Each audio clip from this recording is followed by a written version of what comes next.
না না না, আমার কোনো কারেকশন নেই। আমি কিন্তু স্টেটমেন্টটা দেখতে পাইনি। আমি শুধু নিউজটা দেখেছি। না না, প্রেস বিজ্ঞপ্তিটা আসেনি আমার কাছে, এসছে আপনার হোয়াটসঅ্যাপে শুধুমাত্র অমিতের পাঠানো খবরটা, আমার কাছে ওটাই এসছে।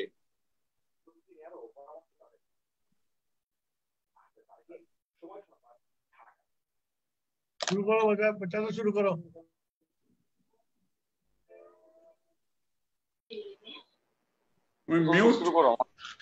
তুমি মিউট। বিসমিল্লাহির রহমানির রহিম। সাবেক মন্ত্রী এবং বিএনপি চেয়ারপারসনের উপদেষ্টা মরহুম ফজলুর রহমান পটলের মৃত্যুবার্ষিকী, চতুর্থ মৃত্যুবার্ষিকী উপলক্ষে আজকের আয়োজিত আলোচনা সভা স্মৃতিতে একজন ফজলুর রহমান পটল, এই অনুষ্ঠান দেখার জন্য সকলকে আমি সাদর আমন্ত্রণ জানাচ্ছি।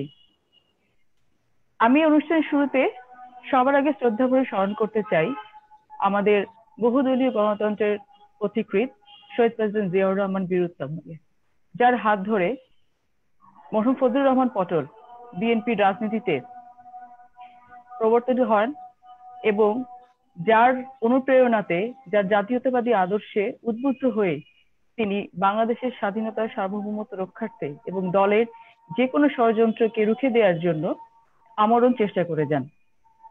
আমি আরো শ্রদ্ধা করে স্মরণ করছি আমাদের শহীদ প্রেসিডেন্ট জিয়াউর রহমান এবং দেশমাতা আমাদের দেশ নেত্রী বেগম খালেদা জিয়ার কনিষ্ঠ পুত্র জনাব আরাফাত রহমান, মরহুম আরাফাত রহমান কোকুকে। আমরা জানি সবাই যে গত কালকে ওনার ছিল 51তম জন্মবার্ষিকী।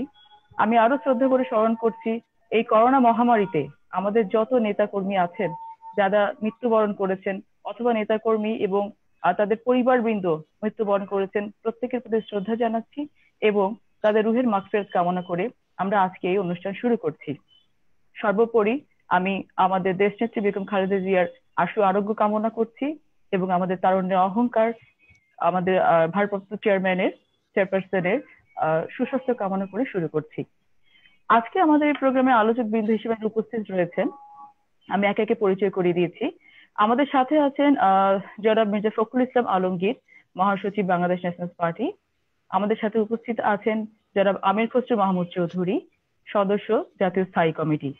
আমাদের সাথে আরো উপস্থিত আছেন জনাব ইকবাল হাসান মাহমুদ টুকু, সদস্য জাতীয় স্থায়ী কমিটি। উপস্থিত আছেন আমাদের সাথে জনাব মাহমুদুর রহমান মান্না, আহ্বায়ক নাগরিক ঐক্য। উপস্থিত আছেন জনাব রুহুল কবির রিজভী, সিনিয়র যুগ্ম মহাসচিব বিএনপি, এবং জনাব এম রুহুল কুদ্দুস তালুকদার দুলু, সাংগঠনিক সম্পাদক বিএনপি। সঞ্চালনে আছি আমি ফারজানা শারমিন, সদস্য মানবাধিকার বিষয়ক কমিটি বিএনপি এবং মরহুম ফজলুর রহমান পটলের একজন গর্বিত কন্যা। যারা আমাদের সাথে এই প্রোগ্রামটি দেখছেন লাইভে, তাদের জন্য ছোট্ট করে আমি মরহুম ফজলুর রহমান পটলের কিছু কিছু জীবনের, অনেক বড় তো অনেক রাজনৈতিক জীবন, তার পারিবারিক জীবন, আমি ছোট্ট করে কিছু জিনিস তাদেরকে শুধু জানাতে চাচ্ছি। মরহুম ফজলুর রহমান পটল জন্মগ্রহণ করেন 1949 সালে নাটোর জেলার লালপুর উপজেলার গৌরীপুর নামে গ্রামে একটি সম্ভ্রান্ত মুসলিম পরিবারে। 5 ভাই এবং 1 বোনের মধ্যে তিনি সবার বড় ছিলেন। তিনি গৌরীপুর উচ্চ বিদ্যালয় থেকে প্রাথমিক এবং মাধ্যমিক পড়াশোনা শেষ করে উনি পাবনার এডওয়ার্ড কলেজ থেকে উচ্চ মাধ্যমিক সম্পন্ন করেন। পরবর্তীতে রাজশাহী বিশ্ববিদ্যালয় থেকে তিনি পরিসংখ্যান বিষয়ে অনার্স এবং মাস্টার্স করেন। আমাদের স্বাধীনতা যুদ্ধে একজন সুদক্ষ সংগঠক হিসেবে তিনি দায়িত্ব পালন করেন। পরবর্তীতে 1974-এ তিনি রাকসুর ভিপি নির্বাচিত হন। মিনওয়াইল 1973 সালে তিনি মিরপুর গার্লস আইডল ল্যাবরেটরি ইনস্টিটিউটের সাবেক অধ্যক্ষ কামরুন্নাহার শিরিনের সাথে বিবাহ বন্ধনে আবদ্ধ হন। বিএনপিতে 1978 সালে তিনি সাবেক রাষ্ট্রপতি আমাদের শহীদ প্রেসিডেন্ট জিয়াউর রহমানের হাত ধরে 1978 সালে তিনি বিএনপিতে যোগদান করেন এবং তারপর থেকে আমৃত্যু তিনি এই দলকে সুসংহত করার জন্য তার নিজস্ব কর্মকাণ্ড চালিয়ে যান।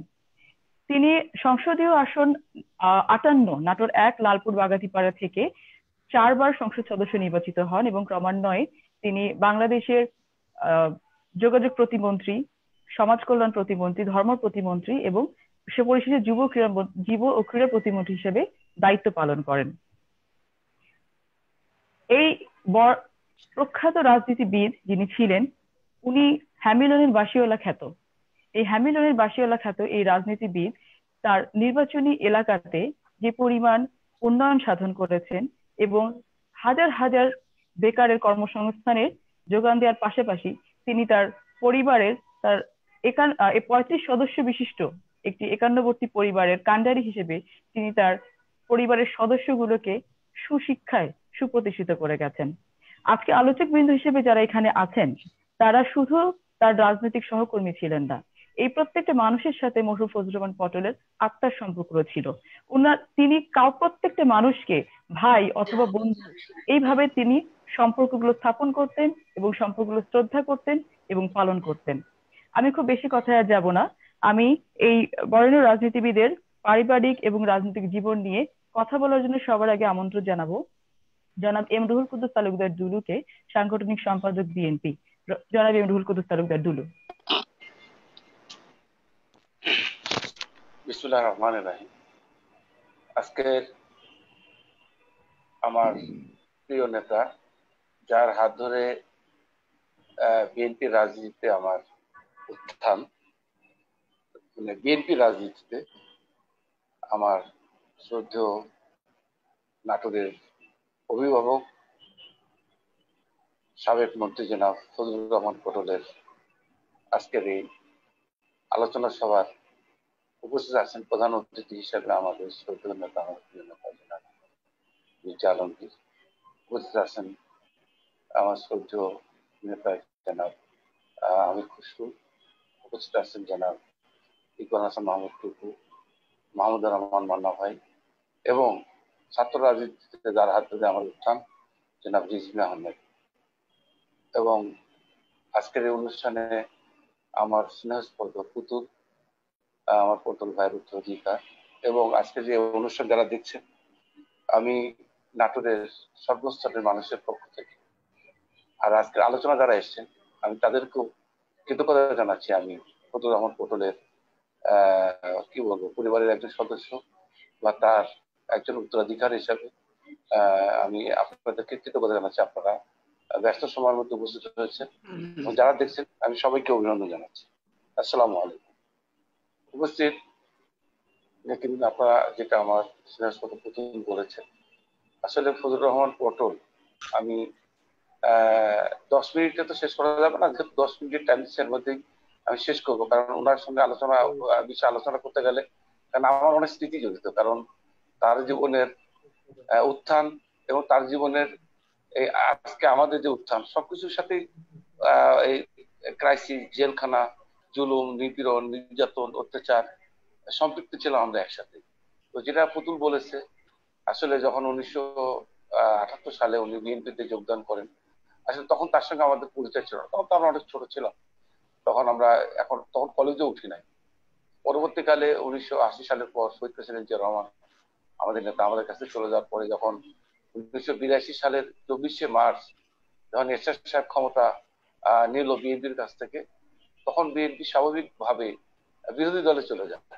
বিরোধী দলে থাকার কারণে তখন সুবিধাবাদী যারা এমপিরা ছিলেন নাটোরের মোস্তাফিজুর রহমান নামে একজন এমপি ছিলেন সিঙ্গার, তারপরে আব্দুল মান্নান সাহেব নামে একজন ভদ্রলোক ছিলেন, এরা পটল ভাইয়ের এলাকার এমপি ছিলেন, হুইপ ছিলেন শহীদ প্রেসিডেন্ট জিয়া রহমান সাহেবের। এই সমস্ত লোকগুলো তখন সব বিএনপি ত্যাগ করে চলে যায়। চলে যাওয়ার পর তখন আমরা যারা গুটি কয়েক নাটোরের সেই সময় ছাত্র রাজনীতির সাথে সম্পৃক্ত ছিলাম, তখন পটল ভাইয়ের সঙ্গে আমাদের পরিচয় ঘটলো। তখন পটল ভাই কেন্দ্রীয় বিএনপির সম্ভবত পরিবার পরিকল্পনা বিষয়ক সম্পাদক, সমাজকল্যাণ সম্পাদক, যাই হোক আমার ঠিক এই মতো মনে নাই। তখন কেন্দ্রীয় নেতা হিসাবে তখন ঢাকায় যখনই আসতাম, পটল ভাইয়ের সেই মিরপুরের যে বাসাটা, যেটা পুতুল বলেছে, 10 নম্বরে একটা বাসা ছিল, একটা ছোট বাসা। তখন সেও যেহেতু বিএনপিতে এসছে, মারাত্মক ভাবে একটা সংকটময় মুহূর্ত সে পার করছিল। ভাবি কলেজের টিচার, এই একটা মধ্যবর্তী জীবন। আমরা নাটক থেকে এসে সরাসরি গাবতলী বাস স্ট্যান্ডে নেমে ওখান থেকে রিক্সায় হোক, বেবি ট্যাক্সিতে করে হোক, সকালবেলা পটল ভাইয়ের বাসায় গিয়ে হাজির হতাম। আর আমার জীবনে এই সেই আজ থেকে প্রায় 30-40 বছর, 35 বছর, প্রায় 35-40 বছর হবে। আমার জীবনে আমার কখনো মনে পড়ে না যে আমি কখনোই পটল ভাই জীবিত অবস্থায় হোক, এখনো তার ছেলে সন্তানরা আছে, কোনোদিন তার বাসা থেকে না খেয়ে এসছি এরকম রেকর্ড নাই। এবং আমরা নাটক থেকে আসলে ওটাই ছিল আমাদের ঠিকানা। এবং আমার কাছে যেটা মনে হয়, উনি রাস্তা রাস্তা খেয়ে সকালবেলা আমরা একসঙ্গেই ওখান থেকে বেবি ট্যাক্সি নিয়ে পটল ভাই কাকরাইল মোড়ে লোকমান উদ্দিন ফকির নামে আমাদের বিএনপির সাংস্কৃতিক বিষয় সম্পাদক ছিলেন, ওনার একটা অফিস ছিল, ওনার সঙ্গে আমরা গিয়ে ওখানে বসতাম, ভাইয়ের কাজ করতো। আমরা যেহেতু নাটক থেকে আসতাম, আমাদের তখন অফিস ছিল ধানমন্ডিতে, সন্ধ্যার পর আবার ধানমন্ডিতে আমরা একসঙ্গে ওখানে বসতাম। যার এটা অনেক স্মৃতি আছে। পরবর্তীকালে 1991 সালের 90 সালে এরশাদের পতনের পর যখন বিএনপি ক্ষমতা আসলো, ক্ষমতা আসার আগে তখন আমি ছাত্র দলের প্রেসিডেন্ট ছিলাম। এরশাদের পতনের সময় ছাত্র দলের প্রেসিডেন্ট ছিলাম। তখন পটল ভাই ক্ষমতা আসার পর মন্ত্রী হলেন। মন্ত্রী হওয়ার পর শুধু একমাত্র এমপি ফজলুর রহমান পটল, নাটোর জেলার আর কোনো এমপি না, একমাত্র সে। তারপরে সে নাটোরের প্রথম, কারণ আপনারা অনেকে হয়তো জেনে থাকবেন যে রানী ভবানী ছিলেন রাজা, মহারাজা বনলতা সেন একটা নাম ছিল। তো রানী ভবানী একসময় 1757 সালে নবাব সিরাজদৌল্লাকে সৈন্য দিয়ে সাহায্য করেছিল এই ইংরেজদের বিরুদ্ধে। তো ঐতিহ্যবাহী নাটোরে। তো পটল ভাই মন্ত্রী হওয়ার আগে কোনোদিন নাটোরের মন্ত্রী ছিল, সে প্রথম মন্ত্রী। যাই হোক, মন্ত্রী হওয়ার আগে আর কি, যখন ইলেকশন হবে 1991 সালে, তখন আমি বয়স আমার 25 কি 26, তখন আমি পটল ভাইকে বললাম যে ভাই, ম্যাডাম আমাকে তো কথা দিয়েছে, আমি তো এমপি ইলেকশন করতে চাই। পটল ভাই আমাকে বললো যে তোর তো বয়স হচ্ছে না। আমি বললাম যে ভাই, ম্যাডাম তো কথা দিয়েছে। তো তখন তো পার্টির চেয়ারম্যানের সঙ্গে আমি নাটক থেকে সরাসরি কথা বলতে পারতাম। এখন তো অনেক প্রতিবন্ধকতা, কিন্তু তখন ছাত্র দলের একজন কর্মী হিসাবে সরাসরি ওনার সঙ্গে আমার কথা বলার সুযোগ ছিল। তো ওনার যে কারণেই হোক, ম্যাডাম সে সময় সিরাজগঞ্জে এসেছিল একটা মিটিং করতে, রায়পুর রায়গঞ্জ মান্নান তালুকদার এলাকায়, আমার মনে আছে। এটা 1986 কি 85 সালে দিতে হবে। তখন আমি সেখানে গিয়েছিলাম, একটা যে কারণে তখন উপজেলা একটা ইলেকশন হচ্ছিল। উনি আমাকে বললেন যে দুলু, তুমি দুইজন, আমার আরেকজন ছিল, দুইজনের মধ্যে একজন পার্লামেন্ট, একজন উপজেলা। আমি পটল ভাইকে বললাম, পটল ভাই বললো ছোট ভাই, তুই তো এখনো বয়সী হয়নি, বিয়ে করিস, তুই এখনই এমপি ইলেকশন কথা। আমি বললাম তাহলে আপনি আমাকে, আমি পার্টির একটা দায়িত্ব দেন। তো বলে ঠিক আছে, আল্লাহ বাঁচায় রাখলে তুই ইলেকশন হোক। ও জেলা যিনি ছিলেন পটল ভাই বলে তাকে নমিনেশন দিল।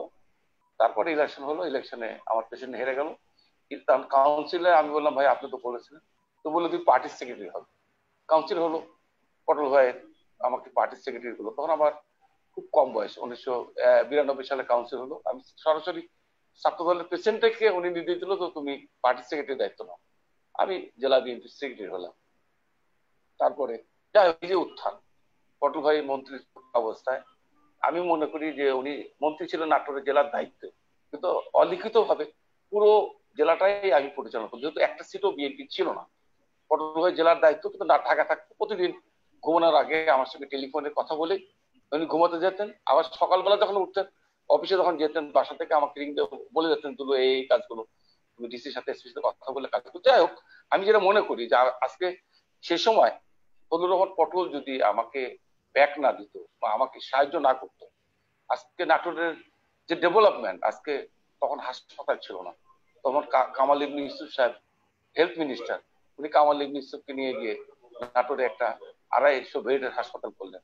নাটোরে কোনো স্টেডিয়াম ছিল না খেলাধুলার, তখন খোকা ভাই তখন sports minister, state minister sports, তাকে নিয়ে গিয়ে স্টেডিয়াম বানালো। মানে এই যে, তারপরে নাটোরের শহরের কোনো যোগাযোগ ব্যবস্থা ছিল না, বাইপাস ছিল না, সে বাইপাস তৈরি করলো। মানে কিছু কিছু যে কাজগুলো তাৎক্ষণিক ভাবে করার কারণে আমি এত বেশি মানে যেহেতু নাটোরে কখনো বিএনপি জয়লাভ করে না।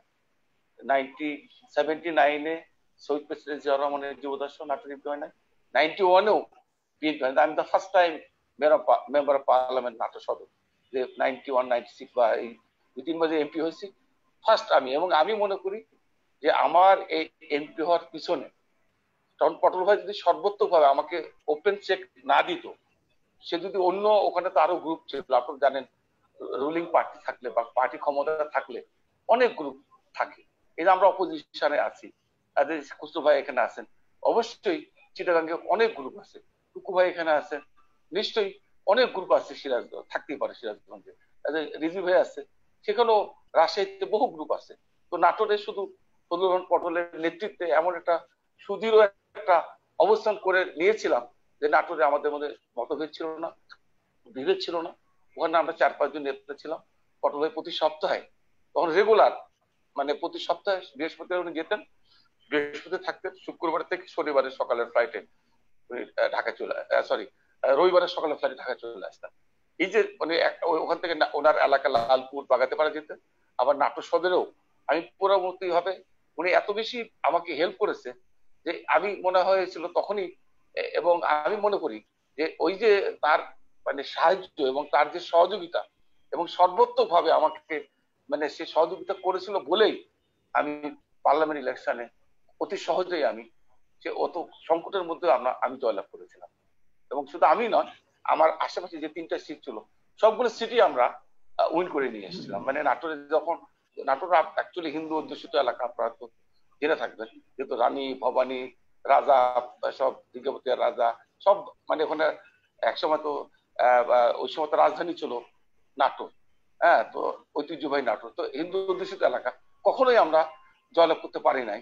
এবং আমি মনে করি এই যে নাটোরের যে ভিত স্থাপন আজকে বিএনপি এই শক্তিশালী অবস্থান, এই অবস্থান টোটালি ফজলুর রহমান পটল। এবং আমি তার অনেক কাছে থেকে দেখেছি একসময় যেরকম টুকু ভাই আমরা একসঙ্গে মাসের পর মাস একসাথে খেয়েছি, ঘুমাইছি, ঠিক পটল ভাইও আমরা আমার রাজনীতির জীবনে যখন অপোজিশনে, সে যখন এমপি আমরা এমপি, যখন আমরা নর্থবঙ্গের টুরে যেতাম একসাথে, হয়তো আমার নাটোরের বাসায় আমার বাড়িতে পটল ভাইকে হয়তো আমার বেডে শুয়ে আছে, আমি হয়তো ফ্লোরে, আমাকে বলে তুলু তোরা অন্য রুমে যাওয়ার দরকার নাই, আমরা আজকে রাত্রে গল্প করবো, হয়তো আমরা রাতভর গল্প করছি। পটল ভাই আসলে একটা, আমি আমার জীবনের যে অভিজ্ঞতা, একটা ফ্রেন্ডলি, মানে উনি ওনার পরিবারের সদস্যের সাথে আমি দেখেছি, ভাবি বাচ্চাদের সাথে এত ফ্রেন্ডলি, ঠিক আমাদের সাথেও, আমরা রাজনীতি কর্মী, উনি আমার সাথে তার অনেক বয়সের দূরত্ব হলেও মানে এত আন্তরিক ছিলাম, মানে এত বন্ধুত্বের মতো সম্পর্ক ছিল।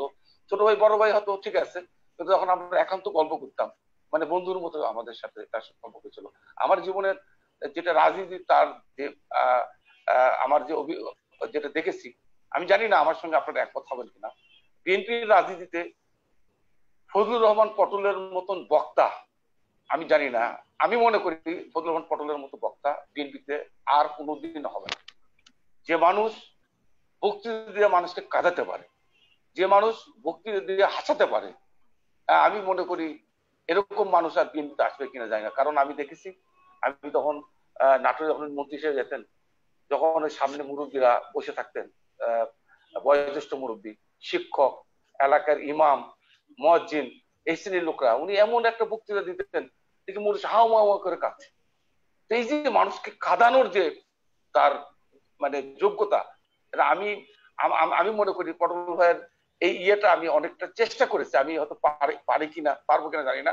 এবং কোথায় যেখানে যে কথা বলতে হবে, মানে মানুষকে আকৃষ্ট করার জন্য, মানে পরিবেশ বুঝে আর কি, যেটা বললে মানুষের হৃদয়ের মধ্যে যাবে, মানুষকে আকৃষ্ট করতে পারবে, মানুষের মন জয় করতে পারবে, মানুষকে বুকের সাথে টেনে নিতে হবে, তার ওই একটা বক্তৃতা শুনেই মানুষ তার দল বা বিএনপির সাথে সম্পৃক্ত হচ্ছে। এবং আমি মনে করি নাটোর জেলার যেরকম রাজশাহী রিজভার আছে, রাজশাহীর মাটি হচ্ছে বিএনপি অধ্যুষিত, নগর মাটি বিএনপি অধ্যুষিত, বগুড়ার মাটি বিএনপি অধ্যুষিত, নাটোরের মাটি কিন্তু বিএনপি অধ্যুষিত ছিল না। এই অধ্যুষিত হওয়ার পেছনে অবদান আমি মনে করি ফজলুর রহমান পটল সাহেব। এবং সে 91-এ এমপি হয়ে মন্ত্রী হওয়ার পরে পুরো জেলাটাকে এমন ভাবে উনি কাজ করেছে, এমন কোনো গ্রাম নাই, এমন কোনো, এবং আমি তার সেক্রেটারি হিসাবে আমি তার সাথে যার আমার সুযোগ হয়েছিল, আমি কাছ থেকে দেখেছি। এবং আমি মনে করি যে আজকে আমি সবচেয়ে আমার কষ্ট লাগে এই জন্য, আমি একটা অভিভাবকহীন হয়ে গেছি আজকে পটল ভাই। আমি মনে করতাম যে আমার শুধু আমার জেলা না, আমার ওই অঞ্চলের একজন অভিভাবক ছিল। আমি যখন মনে করতাম আমাকে টেলিফোন করে দিল এটার কি অবস্থা, এবং আমি কখনো ওই যে একসাথে আমরা দুই ভাই, আমি জেলার দায়িত্বরত মন্ত্রী ছিলাম বা উনিও আমার সিনিয়র, তারপরেও আমি কখনোই হয়তো তার মনে কষ্ট থাকতেও পারে, আমি চেষ্টা করেছি যে ভাই যেন কোনো কারণে আমার মতো ভুল না হতো। যখনই প্রয়োজন হতো আমরা হয়তো উনি 6 তলা মিনিস্ট্রিতে 6 তলা বসতো, আমি বসতাম উনি 4 তলা বসতো, আর আমি 6 তলা বসতাম মান্নান ভাইয়ের পাশে। তো আমি প্রতিদিনই একবার দুবার করে হলো ভাইয়ের অফিসে গিয়ে বসে, যেহেতু আমি জেলার দায়িত্বরত মন্ত্রী হিসাবে আমি যখন কাজ করতাম, আমি তার সঙ্গে পরামর্শ দিয়ে তার নির্বাচনী এলাকার যে বিষয়গুলো আছে উনি যেভাবে নির্দেশ দিতেন আমি সেভাবে করার চেষ্টা করেছি। এবং আমি মনে করি যে এবং পলিটিক্সেও এই যে আমি আজকে দীর্ঘ প্রায় 27 বছর বিএনপির জেলার প্রেসিডেন্ট, এই টোটালি তার অবদান। এবং সে আমাকে বলছে যেহেতু আমি উপরে আছি তুই নিচে থাক, তুই জেলার দায়িত্ব অভিভাবক দায়িত্ব পালন কর। এবং আমি মনে করি যে জেলার প্রেসিডেন্ট হিসাবে আমি দীর্ঘ 27 বছর ছিলাম।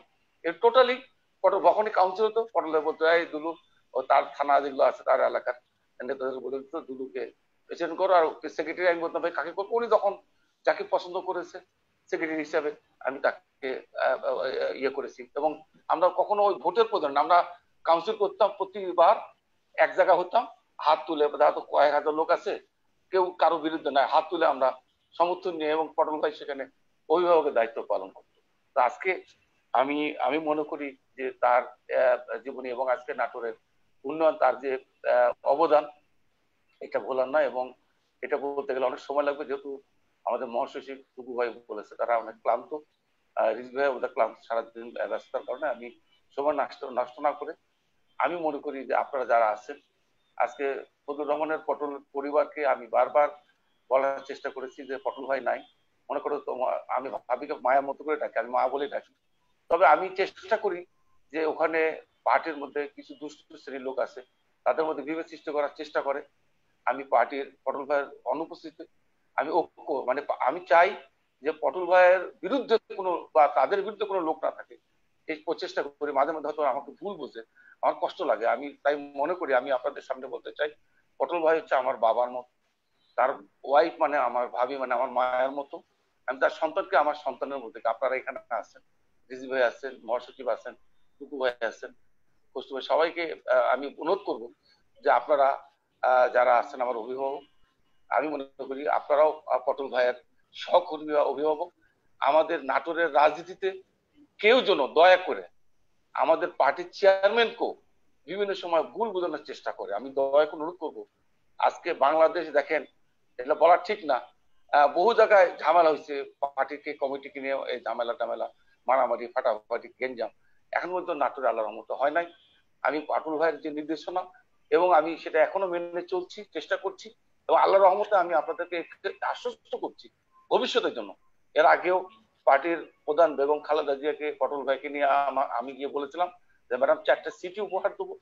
আজকে আমি বলছি যদি কখনো কোনোদিন জনগণ ভোট দিতে পারে, নির্বাচন ব্যবস্থা যদি কোনোদিন আসে, আমরা নির্বাচনে যেরকম টুকু ভাই আমরা জীবনে কোনোদিন ইলেকশন করার সুযোগ আছে কিনা জানি না, হয়তো আর কোনোদিন হবেও না, কারণ আমি 2008 সালে ইলেকশন করতে পারি নাই, 2014 সালে ইলেকশন করতে পারি নাই, এবং এবার ইলেকশন করতে পারলাম না। তিনবারই আমাকে জেলখানা যেতে হয়েছে। আপনারা সবাই হয়তো বাইরে থেকে ইলেকশন করছেন বা করতে পারেন নাই, ভোট আসলেই আমাকে জেলখানা পাঠাতে। শেখ হাসিনা আমি জানি না কি কারণে আমার প্রতি এত খুশি, ভোট আসলে আমার জেলে ঢোকায়। হ্যাঁ, আমি এটা আমার আই ডোন্ট নো, এটা আমি আপনাদেরকে জানালাম যে 3টা ইলেকশন গেছে, 3বারই আমি জেলখানা। এবারই লাস্ট আমি সমস্ত মামলার জামিন টামিন নিয়ে আমি ঢাকা যেদিন যাবো, নাটক যেদিন যাব, আমার বাসা ঘেরা করলো, আমাকে এখান থেকে আটক করে আমার জেলখানা যেতে যেতে বললো যে আপনার মনোনয়নপত্র বাতিল হয়ে গেছে। অর্থাৎ হাইকোর্ট বহাল করেছিল, সুপ্রিম কোর্ট এটা বাতিল করে দিচ্ছে, অর্থাৎ আপনার ইলেকশন করতে পারবেন না। আমি বললাম যে ভাই ইলেকশন করতে হলে আমাকে ছেড়ে দেন, আমি তো ইলেকশন করতে পারবো বলে ধরে নিলেন, তো ছেড়ে দেন এখন। স্যার এটা আপনার চাইলে আমাদের চাকরি যাবে। তো যাই হোক, আমি যেটা মনে করি যে আমাদের তো আর সুযোগ আর সময় আর পাবো কিনা জানি না, তবে আমি মনে করি যে ইলেকশন যদি কোনোদিন হয়, আল্লাহর রহমতে নাটোরের যে কতগুলো সিট আছে, 4টে সিটি ফজলুর রহমান পটল যেভাবে আমাকে নির্দেশনা দিয়েছে, একইভাবে আল্লাহর রহমতে সব সিটি আমরা উপহার দিতে পারবো। আমি আর বলতে দীর্ঘ করতে চাই না, আমি আপনারা অনেক সিনিয়ররা আছেন, আমি এইটুকু বলে, এবং আমরা ফজলুর রহমান পটল নাই আমাদের মাঝে, তার স্মৃতিকে ধরে নিয়ে আমরা আগামী দিনে এগিয়ে যেতে চাই। এবং আমাদের দলের ঐক্য ব্যাপারে আমি রিজি ভাই এখানে আছেন, মহাসচিব আছেন, আমি আপনার অনুরোধ করব নাটোর জেলার ঐক্যর ভাঙ্গনের ব্যাপারে যদি কেউ কোনো ষড়যন্ত্র করে, আমি আপনাদের সহযোগিতা চাই। এবং পার্টির চেয়ারম্যানকে বিভিন্ন সময় বিভিন্ন জন ভুল বোঝানোর চেষ্টা করতে পারে বিভিন্ন ভাবে, কারণ ফিঙ্গারিং করার বহু লোক হয়েছে, আর রাজনীতি ফেসবুকে চলে গেছে, রাস্তা রাজনীতি নাই। রাস্তা রাজনীতি থাকলে অনেকেই থাকতো না, এবং রাস্তা রাজনীতি যাদেরকে দেখিনি এখন ফেসবুকে এসে তারা সবচেয়ে স্ট্রং এবং শক্তিশালী হয়েছে। শুধু বিএনপি না, সব জায়গায় এত বেশি শক্তিশালী, ফেসবুক আলাদের ঠেলায় আমরা যারা রাস্তার লোক আমরা সব হারিয়ে যাচ্ছি। তো আমি মনে করি সবাইকে অনুরোধ করবো, অন্তত বিশেষ করে পটল ভাইয়ের অনুপস্থিতিতে নাটোর জেলার ব্যাপারে আপনাদের দৃষ্টি আকর্ষণ। সবাইকে ধন্যবাদ। আমি আবারও ফজলুর রহমান পটলের প্রতি শ্রদ্ধা নিবেদন করে আমি আমার বক্তব্য শেষ করছি। আসসালামু আলাইকুম। বেগম খালেদা জিন্দাবাদ, তারেক রহমান জিন্দাবাদ, শহীদ জিয়া মরহম, বিএনপি জিন্দাবাদ। অসংখ্য ধন্যবাদ এম রুহুল কুদ্দুস তালুকদার দুলু আপনাকে আপনার মূল্যবান বক্তব্যের জন্য। আমরা আশা করব যে মরহুম ফজলুর রহমান পটলের দেখানো আদর্শের পথে আমরা এগিয়ে যেতে পারবো ইনশাআল্লাহ। সাংগঠনিকভাবে আমরা অনেক বেশি শক্তিশালী হব। আমি এবার সরাসরি চলে যাচ্ছি আমাদের সিনিয়র যুগ্ম মহাসচিব জনাব রুহুল কবির রিজভী সাহেবের কাছে ওনার মূল্যবান বক্তব্য শোনার জন্য।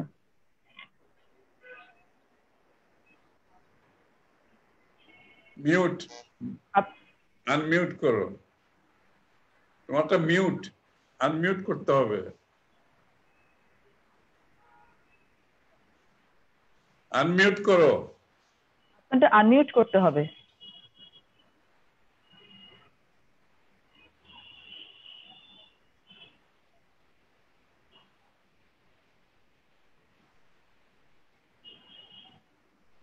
আচ্ছা, ডান স্পিক শোনা যাচ্ছে এখন?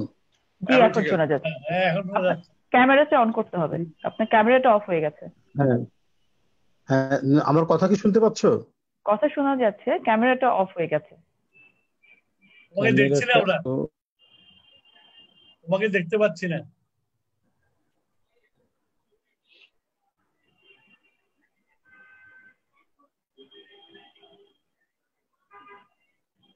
এখন আবার আনমিউট হয়ে গেছে, আনমিউট করতে হবে। এখন কি শোনা যাচ্ছে? শোনা যাচ্ছে, দেখা যাচ্ছে না। ক্যামেরাটা অন করতে হবে চাচা। ক্যামেরাটাই তো আমি যাচ্ছি। Your microphone is unmuted, your video is up.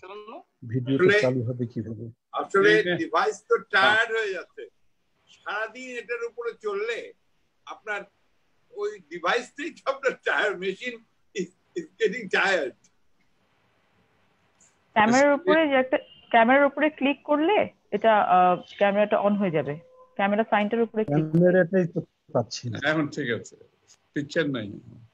স্ক্রিনে বাম দিকে যাও, স্ক্রিনে বাম দিকে গিয়ে ক্যামেরা দেখবা, ভিডিও ছবি আছে, ওইটার উপর চাপ দাও। আমি এরকম কিছুই খসরু, ওটা তুমি এটা মুভ করলে দেখবে স্ক্রিনে বাম সাইডে ছবি আসবে, সাইডটা মুভ করো, ভিডিও ছবি আসবে, ওইটার উপর ক্লিক করো। User is speaking. না, তুমি অ্যারোটাকে মুভ করো না, অ্যারোটাকে নাড়ো, তারপর বাইরের দিকে যেতে থাকো, তখন দেখবে যে চলে আসছে। আচ্ছা আচ্ছা, মিট এন্ড চ্যাট। তুমি অ্যারোটাকে মুভ করো, নিচের দিকে মুভ করো, তারপর দেখবে যে ভিডিওর ছবি আসবে, ক্যামেরার ছবি আসবে, ক্যামেরার উপর ক্লিক করো। Message, contacts, meet and chat. Microphone সাইনটার পাশেই আছে চাচা, ক্যামেরা সাইনটা। মাইক্রোফোন ক্যামেরা দুটাই বাম পাশে কর্নারে নিচের দিকে দেখো। ভিডিও ক্যামেরা আছে, ভিডিও ক্যামেরা লোয়ার সাইডে, বাম সাইডে।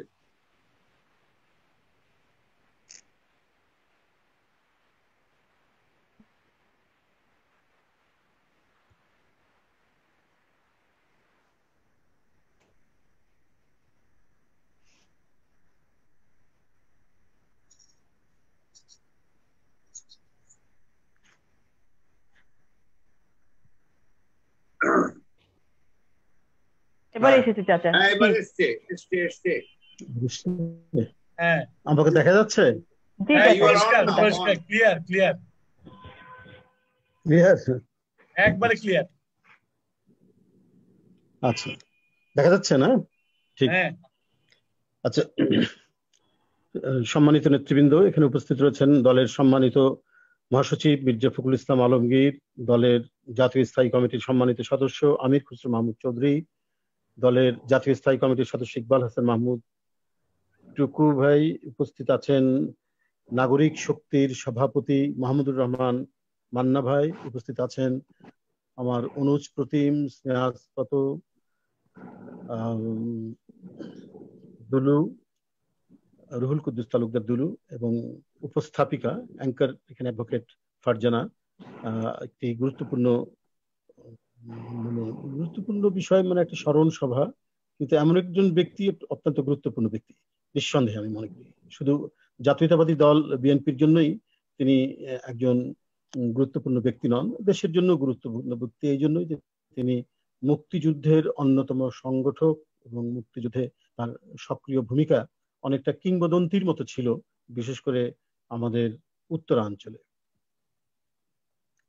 পটল ভাই সম্পর্কে আসলে বলা আমার জন্য খুব কঠিন, এই জন্যই যে পটল ভাই যে প্রজন্মের রাজনীতি করেছেন আমার থেকে বেশ কিছু আগে, যদিও আমাদেরও অনেক সময় বয়ে গেল, ছাত্র রাজনীতি শেষ করারও প্রায় 30 বছর হতে চলল। আর পটল ভাই আমি যখন রাজনীতির চূড়ান্ত পর্যায়ে রাজশাহী বিশ্ববিদ্যালয়ে, তার থেকে 15 বছর আগে তিনি রাকসুর ভিপি হয়ে সেখান থেকে বিদায় নিয়েছেন 1975 সালে। যখন আমি ক্লাস 10-এ পড়ি 1975 সালে, তো মাঝে মাঝে দেখতাম মানে রাজশাহী মানে বিভাগীয় শহরটা মূলত রাজশাহী বিশ্ববিদ্যালয়ের যে বাস ছিল 11টা থেকে 15টার মতো বাস, আমি যখন আসি তখন 20টার মতো হয়েছে। এই একসাথে বাসগুলো ছাড়লে পরে গোটা শহরটার আর চলাচলের কোনো উপায় থাকতো না। আর ওই বাসগুলো থেকে ছাত্ররা নামতো, শিক্ষকরা নামতো, ছাত্রছাত্রীরা নামতো। তো মাঝে মাঝে দেখতাম কোনো একজন ব্যক্তি নামলে পরে অজস্র ছাত্র তাকে ভিড় করে দাঁড়াতো। তো আমি আমার সতীর্থ বা অন্যান্য যারা আছে জিজ্ঞেস করতাম যে ভিতরে কে, আমরা উকি মেরে দেখার চেষ্টা করতাম। আমরা শুনলাম যে উনি হলেন রাজশাহী বিশ্ববিদ্যালয়ের ভিপি। ভিপি শব্দটা সঙ্গে অতটা ভালো মতো পরিচয় আমার ছিল না, বা আমরা যখন যারা সহপাঠী তাদেরও ততটা ছিল না যে ভিপিটা কি জিনিস। তবে এইটুকু বুঝতাম যে একটা গুরুত্বপূর্ণ পদ রাজশাহী বিশ্ববিদ্যালয়ের। আমার অন্যান্য যারা কাজিনরা যারা ইউনিভার্সিটিতে পড়তেন তাদের কাছ থেকে জানতাম যে একজন খুবই বড় ছাত্র নেতা যে, এবং সাধারণ ছাত্ররা যাকে ভোট দেয়, যিনি নির্বাচিত হন, এবং অনেকগুলো পদের মধ্যে প্রথম যে পদটি সেটাই হচ্ছে ভিপি, এরকম কথাবার্তাগুলো শুনতাম। তো আমরা যখন ম্যাট্রিক পাস করে কলেজ টলেজে উঠছি তখন তিনি ঢাকার দিকে চলে আসছেন, কিন্তু মাঝে মাঝে তিনি যেতেন বিশ্ববিদ্যালয়ে। তখন সামরিক আইন চলে এসছে, দেশের একটি পট পরিবর্তন ঘটেছে। তো তার সতীর্থ যে সমস্ত মানুষদের সাথে, ব্যক্তিদের সাথে আমার পরিচয় ছিল তাদেরকে জিজ্ঞেস করতাম, বা স্থানীয় লোকজনদের সাথেও জিজ্ঞেস করতাম যে অন্যান্য রাকসুর ভিপি যারা আছেন তাদের সম্পর্কে আলোচনা হতো, পটল ভাইয়ের সম্পর্কে আলোচনা হতো। তো স্থানীয় মানুষরা বলতেন যে ছাত্র নেতারা ছাত্র প্রতিষ্ঠানেই বক্তৃতা করত, এবং রাজশাহীর মতো একটি জায়গা, তখন তো বিশ্ববিদ্যালয় বেশি নেই, মাত্র 4টা বিশ্ববিদ্যালয় সারা বাংলাদেশে, এবং দ্বিতীয় বৃহত্তম বিশ্ববিদ্যালয় হচ্ছে রাজশাহী বিশ্ববিদ্যালয়, ঢাকা বিশ্ববিদ্যালয়ের পরে। তো স্বাভাবিকভাবে ওখানে যারা ভিপিজিএস হয় তাদের একটা মিডিয়া গুরুত্বও থাকে, এবং যেটা তাদেরও ছিল। তো যেহেতু ওনার প্যারেন্ট অর্গানাইজেশন ছিল বাংলাদেশ আওয়ামী লীগ, তো ন্যাচারালি যে সমস্ত জাতীয় নেতৃবৃন্দ রাজশাহীতে যেতেন, বক্তব্য রাখতেন, তো সেখানে রাকসুর ভিপি হিসেবে বা রাজশাহী ইউনিভার্সিটির একজন প্রধানতম ছাত্রনেতা হিসেবে বক্তৃতা করতেন। তো স্থানীয় মানুষরা আমাদেরকে গল্প করতেন, উনি যখন বক্তৃতা করতেন বিশেষ করে মুক্তিযুদ্ধে পাকিস্তান সেনাবাহিনীর বর্বরতা ইত্যাদি নিয়ে, যখন ওনার যে স্টাইল, ওনার যে বলার ভঙ্গি, সেটা যখন বলতেন তো মানুষের চোখ দিয়ে পানি ঝরতো। আর বলতেন যে 69-এর মুভমেন্টের সময় আরেকজন নেতা সম্পর্কে বলতেন, উনি আমাদের বিএনপির বড় নেতা ছিলেন, বড় নেতা হয়েছিলেন একটা মানে প্রক্রিয়ার মধ্যে দিয়ে। আমাদের অত্যন্ত মানে মানে প্রিয়ভাজন একজন মানুষ, তিনি হলেন তরিকুল ইসলাম। তিনি 69-এর আন্দোলনে রাজশাহী বিশ্ববিদ্যালয়ের মানে মানে অগ্রভাগের একজন নেতা ছিলেন তরিকুল ভাই। ওনার সাথে ওনার আরেকজন বন্ধু ছিল তরিকুল ইসলাম টিটো, ওনারা একই রুমে থাকতেন। আমরা শুনেছি এটাও, ওই সময় বিশেষ করে ওনারা যখন ভর্তি হন 66-65-এ, তখন এনএসএফ এর বেশ প্রভাব ছিল। খালিদুর রহমান টিটো, খালিদুর রহমান টিটো ভাই এবং কি বলে তরিকুল ভাই। আর এদিকে হচ্ছে আপনার সর্দার আমজাদ হোসেন ছিলেন, ঠান্ডু ভাই ছিলেন, পটল ভাই। এদের যখন ছাত্র রাজনীতি উত্থান হচ্ছে 70s-এর দিকে, 69-এর দিকে, তখন এনএসএফ কে তারা একেবারে বিতাড়িত করে ওখানে অবস্থান নিয়েছিল ছাত্রলীগ এবং ছাত্র ইউনিয়ন, বিশেষ করে মেনন গ্রুপ ছাত্র ইউনিয়নের একটা প্রভাব ছিল, মতিয়া গ্রুপের প্রভাব ছিল। কিন্তু বিশ্ববিদ্যালয়ে যখন নির্বাচন হতো, রাকসুর নির্বাচন, তখন এনএসএফ এর কেউ জিততে পারতো না, কিন্তু এনএসএফ এর প্রভাব ছিল বেশি। তারা বিভিন্ন জায়গায় গুন্ডামি টুন্ডামি করতো, ইয়ে করতো, এই কারণে মানে এক ধরনের ভয় ভীতির মধ্যে থাকতো, কিন্তু ভোটে কিন্তু দেখা যেত সবসময়ের জন্য হয় ছাত্রলীগের ভিপিজিএস হয়েছে, না হলে ছাত্র ইউনিয়নের ভিপিজিএস হয়েছে। তরিকুল ভাই, টিটু ভাই ভিপিজিএস হননি, কিন্তু প্রধানতম ছাত্র নেতা ছিলেন। তাদের সম্পর্কেও রাজশাহীর স্থানীয় মানুষ গল্প করতেন, যে গল্পগুলো আমরা শুনেছি। দেখ, ইতিমধ্যে তিনি বিএনপি গঠিত হয়েছে, বিএনপির প্রথম সমাজ এবং পরিবার পরিকল্পনা বিষয়ক সম্পাদক এই পদে তিনি যখন মানে বিএনপিতে যুক্ত হলেন, এই পদে তিনি ছিলেন কেন্দ্রীয় নির্বাহী কমিটির। এরপরে আমার সাথে তো পরিচয় মানে আরো ঘনীভূত হলো, আমরা যখন ঢাকা আসছি যাচ্ছি এর মধ্যে। তো শহীদ রাষ্ট্রপতি জিয়াউর রহমান জীবিত থাকা অবস্থায় উনি নাটোর কিংবা ইয়েতে রাজশাহীর দিকে খুব একটা যাতায়াত আর বোধহয় সেরকম করেননি। কিন্তু আমাদের সাথে ঘনিষ্ঠ হলো যখন সামরিক আইন আসলো, এরশাদ যখন সামরিক আইন ঘোষণা করলো, এরপর থেকে যখন ঘরোয়া রাজনীতি এবং জাতীয় রাজনীতি শুরু হলো এবং আন্দোলন যখন শুরু হলো, তখন আমরাও ইতিমধ্যে একটু বড় হয়ে উঠেছি, ছাত্র নেতৃত্বের একটু বড় জায়গায় এসেছি। তো আমরা সাধারণত বিশ্ববিদ্যালয় থেকে আমাদেরকে আমন্ত্রণ করে জানানো হতো, মানে দুলুরা আমন্ত্রণ করে নিয়ে যেত। দুলু তখন জেলা পর্যায়ের ছাত্র রাজনীতির একবারই মানে তুঙ্গে অবস্থান করছে, যে ভাই গোপালপুর কলেজে যেতে হবে, না হলে আব্দুলপুর কলেজে যেতে হবে। তো আমাদের প্রথম যাওয়া হচ্ছে মানে ছাত্র নেতা হিসাবে এই সমস্ত এলাকায়। তো এইটা হচ্ছে পটল ভাইয়ের কনস্টিটিউয়েন্সি, এবং এখানে এই কলেজগুলো খুব বনেদি কলেজ, বহু আগের কলেজ। তো এখানে অতিথি হিসাবে পটল ভাই আসতেন, এবং ওই আসার মধ্যে আমাদের সম্পর্ক আরো নিবিড় হতে থাকে। এবং আমাদের অগ্রজ ছাত্র নেতা হিসেবে যে উনার যে ভূমিকা, আমি সেটার সংক্ষেপে একটি কথা শুধু বলতে চাই, যে একটা যেন জেনারেশন গ্যাপের মতো এখন মনে হয় আর কি, যে তার মানে অনুজ একজন ছাত্র নেতার সাথে দেখা হলো, আমার সাথে খুব ভালো মতো দেখা হয়েছে আব্দুলপুর কলেজের নবীন বরণ অনুষ্ঠানে। তখন ছাত্র রাজনীতিতে দুটো বিষয় খুব গুরুত্বপূর্ণ ছিল। একটা হচ্ছে ছাত্র সংসদের নির্বাচন, এই নির্বাচন হলে পরে জাতীয় নেতারা সেখানে আসতেন, প্যানেল পরিচিতি অনুষ্ঠান। এই প্যানেল পরিচিতি অনুষ্ঠান ছিল একটা গুরুত্বপূর্ণ অনুষ্ঠান ছাত্র রাজনীতিতে। আরেকটা হচ্ছে নবীন বরণ। তো আমরা দেখেছি যে এই ধরনের অনুষ্ঠানগুলোতে জাতীয় বি চৌধুরী সাহেব অধিকাংশ নবীন বরণ বা প্যানেল পরিচিতি অনুষ্ঠানে প্রধান অতিথি হয়েছেন, এবং কোনো কোনো ক্ষেত্রে দেশনেত্রী বেগম খালেদা জিয়াও জেলা পর্যায়ের কাউন্সিলে, ছাত্র দলের কাউন্সিলে এসছেন, যেমন নাটোরে দুলুর কাউন্সিলে। তো এত বড় জাতীয় নেত্রী জেলা পর্যায়ের একটা কাউন্সিলে সাধারণত আসেন না, কিন্তু তখন ছাত্র রাজনীতিটা এত বেশি ফাটতো, এত বেশি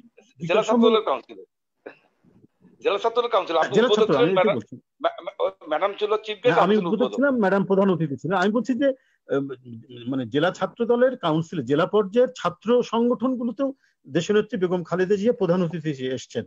আর এই সমস্ত কলেজ, বিশেষ ঈশ্বরদী কলেজ, তারপরে এই কি ভেড়ামারা কলেজ, তো এইসব কলেজে আমরা দেখেছি যে জাতীয় পর্যায়ের নেতা ওবায়দুর রহমান সাহেব, বি চৌধুরী সাহেব, এই ধরনের নেতারা এসে নবীন বরণ এবং এই সমস্ত অনুষ্ঠানগুলোতে আসতেন। কারণ তখন ছাত্র রাজনীতিটা খুবই তুঙ্গে ছিল, এবং এটা জাতীয় রাজনীতির একটা ফ্যাক্টর ছিল হচ্ছে ছাত্র রাজনীতি। তো এই কারণে এই সমস্ত জাতীয় নেতৃবৃন্দের একটা পদচারণা ছিল বিভিন্ন কলেজগুলোতে, এবং পটল ভাইয়ের সাথে এইভাবেই আমাদের একটি নিবিড় সম্পর্ক। আমরা অগ্রজদের মুখে ওনাদের কথা শুনেছি, ঠান্ডু ভাইদের কথা, পটল ভাইদের কথা, তারপরে আমাদের যে ভাইস চ্যান্সেলর মনিরুজ্জামান মিয়া স্যার, উনি ছিলেন রাকসুর প্রথম ভিপি। এই সমস্ত গুরুত্বপূর্ণ ব্যক্তি, আরো অনেক ভিপিজিএস ছিলেন, কিন্তু যারা মানে একটু ভিন্ন ধর্মের ছিলেন, যাদের বৈশিষ্ট্য ছিল অন্যদের চাইতে একটু ভিন্ন ধরনের, সর্দার আমজাদ হোসেন বা এই ধরনের যারা মানুষ, এদের কথাগুলি বেশি আলোচনা করতেন পরবর্তী প্রজন্মের লোকরা, অথবা বিশ্ববিদ্যালয়ের শিক্ষক কর্মচারী ক্লাসের মধ্যে আমাদের উদাহরণ দিতেন, এই তোমরা অমুকের মতো হতে পারো না, দেখো তো তারা এইভাবে কাজ করতো। যেমন একটি ঘটনার কথা বলি, খান সারওয়ার মুর্শেদ হচ্ছেন খুব বিখ্যাত একজন বুদ্ধিজীবী, আওয়ামী ঘরানারই মানুষ, কিন্তু খুবই তেজোদ্দীপ্ত এবং ব্যক্তিত্ব সম্পন্ন মানুষ। স্বাধীনতার পর উনি প্রথম ভাইস চ্যান্সেলর রাজশাহী ইউনিভার্সিটিতে, এরপরে উনি ইয়েতে চলে গেলেন রাষ্ট্রদূত হয়ে যুগোস্লাভিয়ায়। তো স্বাধীনতার পর অধিকাংশই হচ্ছে মুক্তিযোদ্ধা, তাদের নেতৃত্ব দিচ্ছেন ঠান্ডু ভাই, পটল ভাইদের মতো মানুষ। সাবসিডি পরীক্ষা পেছনের একটা তুমুল আন্দোলন হচ্ছে, ভাইস চ্যান্সেলর শুনবেন না।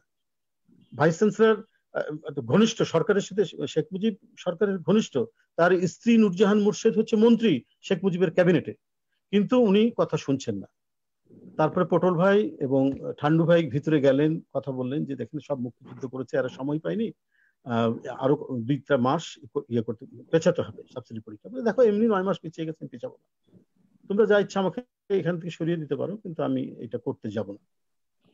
তারপরে ওই ওই কথাটা এখনো বলেন আর কি, প্রায় দেখা হলে বলছে, if you cut my head and put it on the table I will not shift my decision. যে মানে এত স্ট্রং প্রিন্সিপালের একজন মানুষ ছিলেন খান সারওয়ার মুর্শেদ। এগুলো ওনাদের কাছ থেকেই আমরা গল্প শুনতাম, কিন্তু উনি শুনলেনই না।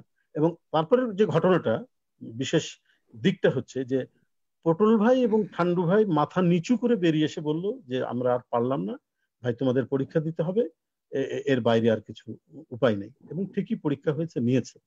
তো ছাত্র নেতা, বিশ্ববিদ্যালয়ের ভাইস চ্যান্সেলর, শিক্ষক, প্রত্যেকটিরই যে মানদণ্ড আমরা দেখি, সেটার তুলনায় কি এখন অনেক কিছু ধসে গেছে না? ভাইস চ্যান্সেলরের কাছে চাঁদার জন্য ছাত্র নেতারা টেলিফোন করছে, কত ভাগাভাগি নিতে হবে, এবং ভাইস চ্যান্সেলর হওয়ার জন্য ছাত্র নেতাদের বাড়িতে আম নিয়ে যাওয়া হয়। এ ধরনের ঘটনাও মানে আমি জানি, আমরা শুনেছি বর্তমান রাজনৈতিক সংস্কৃতিতে। অথচ যে যার স্ত্রী ওই ক্যাবিনেটের মন্ত্রী এবং ওই সরকারি দলের ছাত্র নেতা, তাদের কথাও ভাইস চ্যান্সেলর শুনছেন না, এবং তারা মাথা নিচু করে সেখানে মানে বেরিয়ে এসে পরীক্ষার জন্য ছাত্রদেরকে তারা অনুরোধ করলেন যে এটা শুনতে হবে।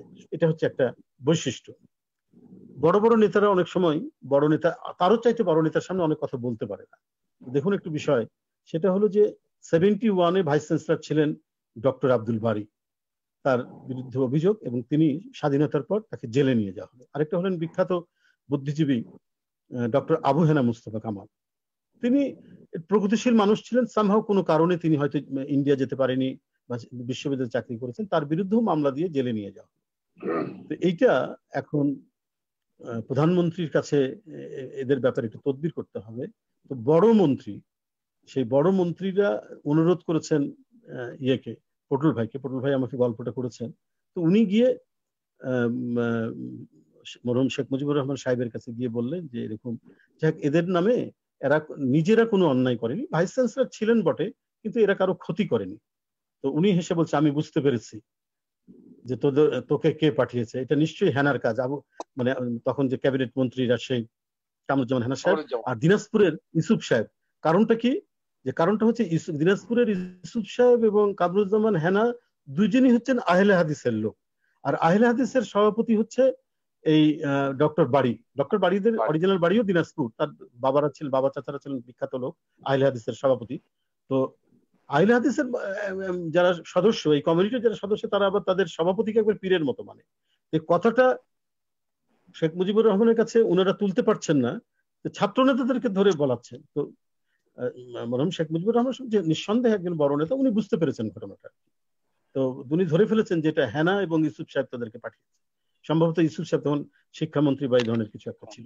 তো এই যে ছোটখাটো বিষয়গুলোর মধ্যে দিয়ে আমরা যে গল্পগুলো শুনতাম ওনাদের কাছ থেকে, এরপরে তো পটল ভাইয়ের সাথে আমাদের দীর্ঘ রাজনৈতিক সম্পর্ক বিএনপির মধ্যে, এবং তিনি 80-র দশকের সমগ্র সময়টাই ম্যাডামের যে বড় বড় মিটিং যেটা হতো, সেই মিটিং পরিচালনা করতেন পটল ভাই, এবং তার যে কণ্ঠ এবং পরিচালনার যে স্টাইল এত অসাধারণ ছিল, মানে ওই পরিচালনাটা শোনাটাও মানে আমাদের জন্য একটা সৌভাগ্যের একটা বিষয় ছিল আর কি, যে পটল ভাই ওটা পরিচালনা করছে এবং ম্যাডাম সেখানে বক্তব্য।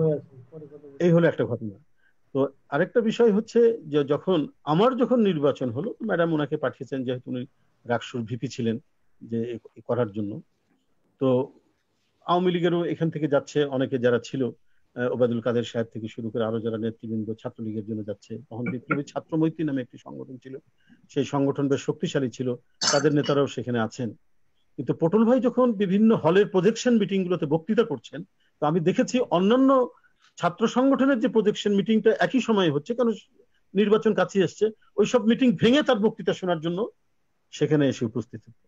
আমাদেরও যেমন এই যে মান্না ভাই এখানে উপস্থিত আছেন, মান্না ভাই যখন হয় ঢাকা বিশ্ববিদ্যালয় বা রাজশাহী বিশ্ববিদ্যালয়ে যেতেন, তো ওদের বক্তৃতা শোনা, ভিন্ন দল করি, ভিন্ন আদর্শ, কিন্তু একটা ছাত্র নেতার যে বক্তব্যের যে স্টাইল, মানে সেই বক্তব্যটা শুনতে ভালো লাগলো। আমি হয়তো তার বক্তব্যের সাথে একমত নই, কিন্তু তার যে শৈলীটা, কথা বলার যে শৈলীটা, সে শৈলীটা ছিল আমাদের কাছে অসাধারণ। তার মানে আমি এই জিনিসটা মানে সাম আপ করবো এইভাবেই, যে ছাত্র রাজনীতিতে ছাত্র নেতারও একটা ইন্টেলেকচুয়াল হাইট তাদের একটা ছিল, এবং ছিল বলে ভিন্ন রাজনীতি, ভিন্ন দলের লোক হলেও আমরা শুনতে যেতাম, এই জন্য যে হয়তো প্রেসিডেন্ট জিয়াউর রহমানের সমালোচনা করছেন, বিএনপির সমালোচনা করছেন, কিন্তু ওইটুক বাদ দিয়ে আরো যে সমস্ত কথা বলছেন বা কথা বলার যে বাগ্মিতা, এইটা জানার জন্য আমরা সেখানে যেতাম যে কত মজা করে তিনি এই কথাগুলো বলছেন।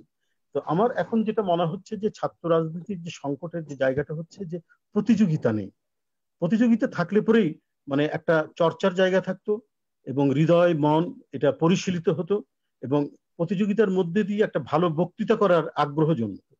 এই যে 30 বছর ধরে আপনার কোনো বিশ্ববিদ্যালয় কলেজে আপনার ছাত্ররা কি বলে যে ছাত্র সংসদ নির্বাচন নেই বলেই আজকে ছাত্র নেতাদের যে ইন্টেলেকচুয়াল লেভেল এবং তাদের যে উচ্চতা সেটা খুব একটা আমি খুঁজে পাই না। দুই একটা ছেলের মধ্যে কথা বলতে বলতে কিছু পাওয়া যায়, তারা হয়তো নিজেরা চর্চা করে কিছু জানে, কিন্তু ছাত্র নেতা হিসেবে পটল ভাই বা মান্না ভাই বা আরো সেই সময়ের যে সমস্ত ছাত্র নেতৃবৃন্দ ছিলেন যাদের ওই কি বলে যে অনন্য বাগ্মিতা শৈলিতা এবং একটা তাদের ছাত্র রাজনীতিতে ছাত্র নেতাদের বক্তব্য কারা শোনে, যারা একটা অ্যাভারেজ এডুকেশনের উপর যারা যাদের আয়ত্তের মধ্যে থাকে, তারা তো একেবারে লেমেন বক্তৃতা তারা শুনবে না, তার মধ্যে কিছুটা অবশ্যই বুদ্ধিবৃত্তিক কিছু উপাদান থাকবে আর কি। তো এইগুলো যাদের কাছ থেকে পেত তাদেরই ভুক্ত। ঠিক পটল ভাই যে সময় উনি হচ্ছেন মানে ভিপি হচ্ছেন, তখন আওয়ামী লীগের জনপ্রিয়তা অনেক কমে গেছে, ছাত্রলীগের জনপ্রিয়তা কমে গেছে, বিভিন্ন জায়গা থেকে জাসদ জিতছে এবং স্বাধীনতার পরপরই ঢাকা বিশ্ববিদ্যালয় এবং রাজশাহী বিশ্ববিদ্যালয় দুই জায়গায় কিন্তু ছাত্র ইউনিয়ন জিতেছে। কিন্তু পটল ভাই ছাত্রলীগ করা সত্ত্বেও, আওয়ামী লীগ ঘরানা ছাত্রলীগ করা সত্ত্বেও পটল ভাই সহ আর দুইজন জিতেছিল, বিশেষ করে তাদের ভিন্নধর্মী রাজনৈতিক ব্যক্তিত্বের যে বৈশিষ্ট্য সেটার কারণে এবং তাদের বাগ্মিতা, অনন্য বাগ্মিতার কারণে তারা জিতেছে। ভিন্ন ধর্মী ছাত্র বৈশিষ্ট্য কেন বলছে, এটার একটা উদাহরণ দেই। 72 থেকে 75-এ বহু বামপন্থী সশস্ত্র সংগঠনগুলো আপনার বিস্তার লাভ করেছিল। জাসদ তো ছিল, জাসদের গণবাহিনী, এবং তারা চারিদিক থেকেও এই ধরনের একটা বিপ্লবী চেতনা তরুণদের মনে এটা বাসা বাঁধত। তো আমাকে পরবর্তীতে যখন সবাই ওপেন হয়ে গেল, সাম্যবাদী দল, তারপর পূর্ব বাংলা কমিউনিস্ট পার্টির অনেক ছেলেরা পরবর্তী পর্যায়ে বিভিন্ন চাকরি বাকরিতে গেছে, এরা গল্প করতো যে ঠান্ডু ভাই পটল ভাইয়ের কারণে আমরা বিভিন্ন জায়গায়, মানে এরা তো সব আন্ডারগ্রাউন্ড, তো আন্ডারগ্রাউন্ড এই কাজকর্ম করে এসে বিশ্ববিদ্যালয়ের বিভিন্ন হলে থাকতাম, এটা পটল ভাই ঠান্ডু ভাইয়ের বিষয়টা জানতো, কিন্তু আমাদেরকে কখনো পুলিশের কাছে ধরিয়ে দিত না।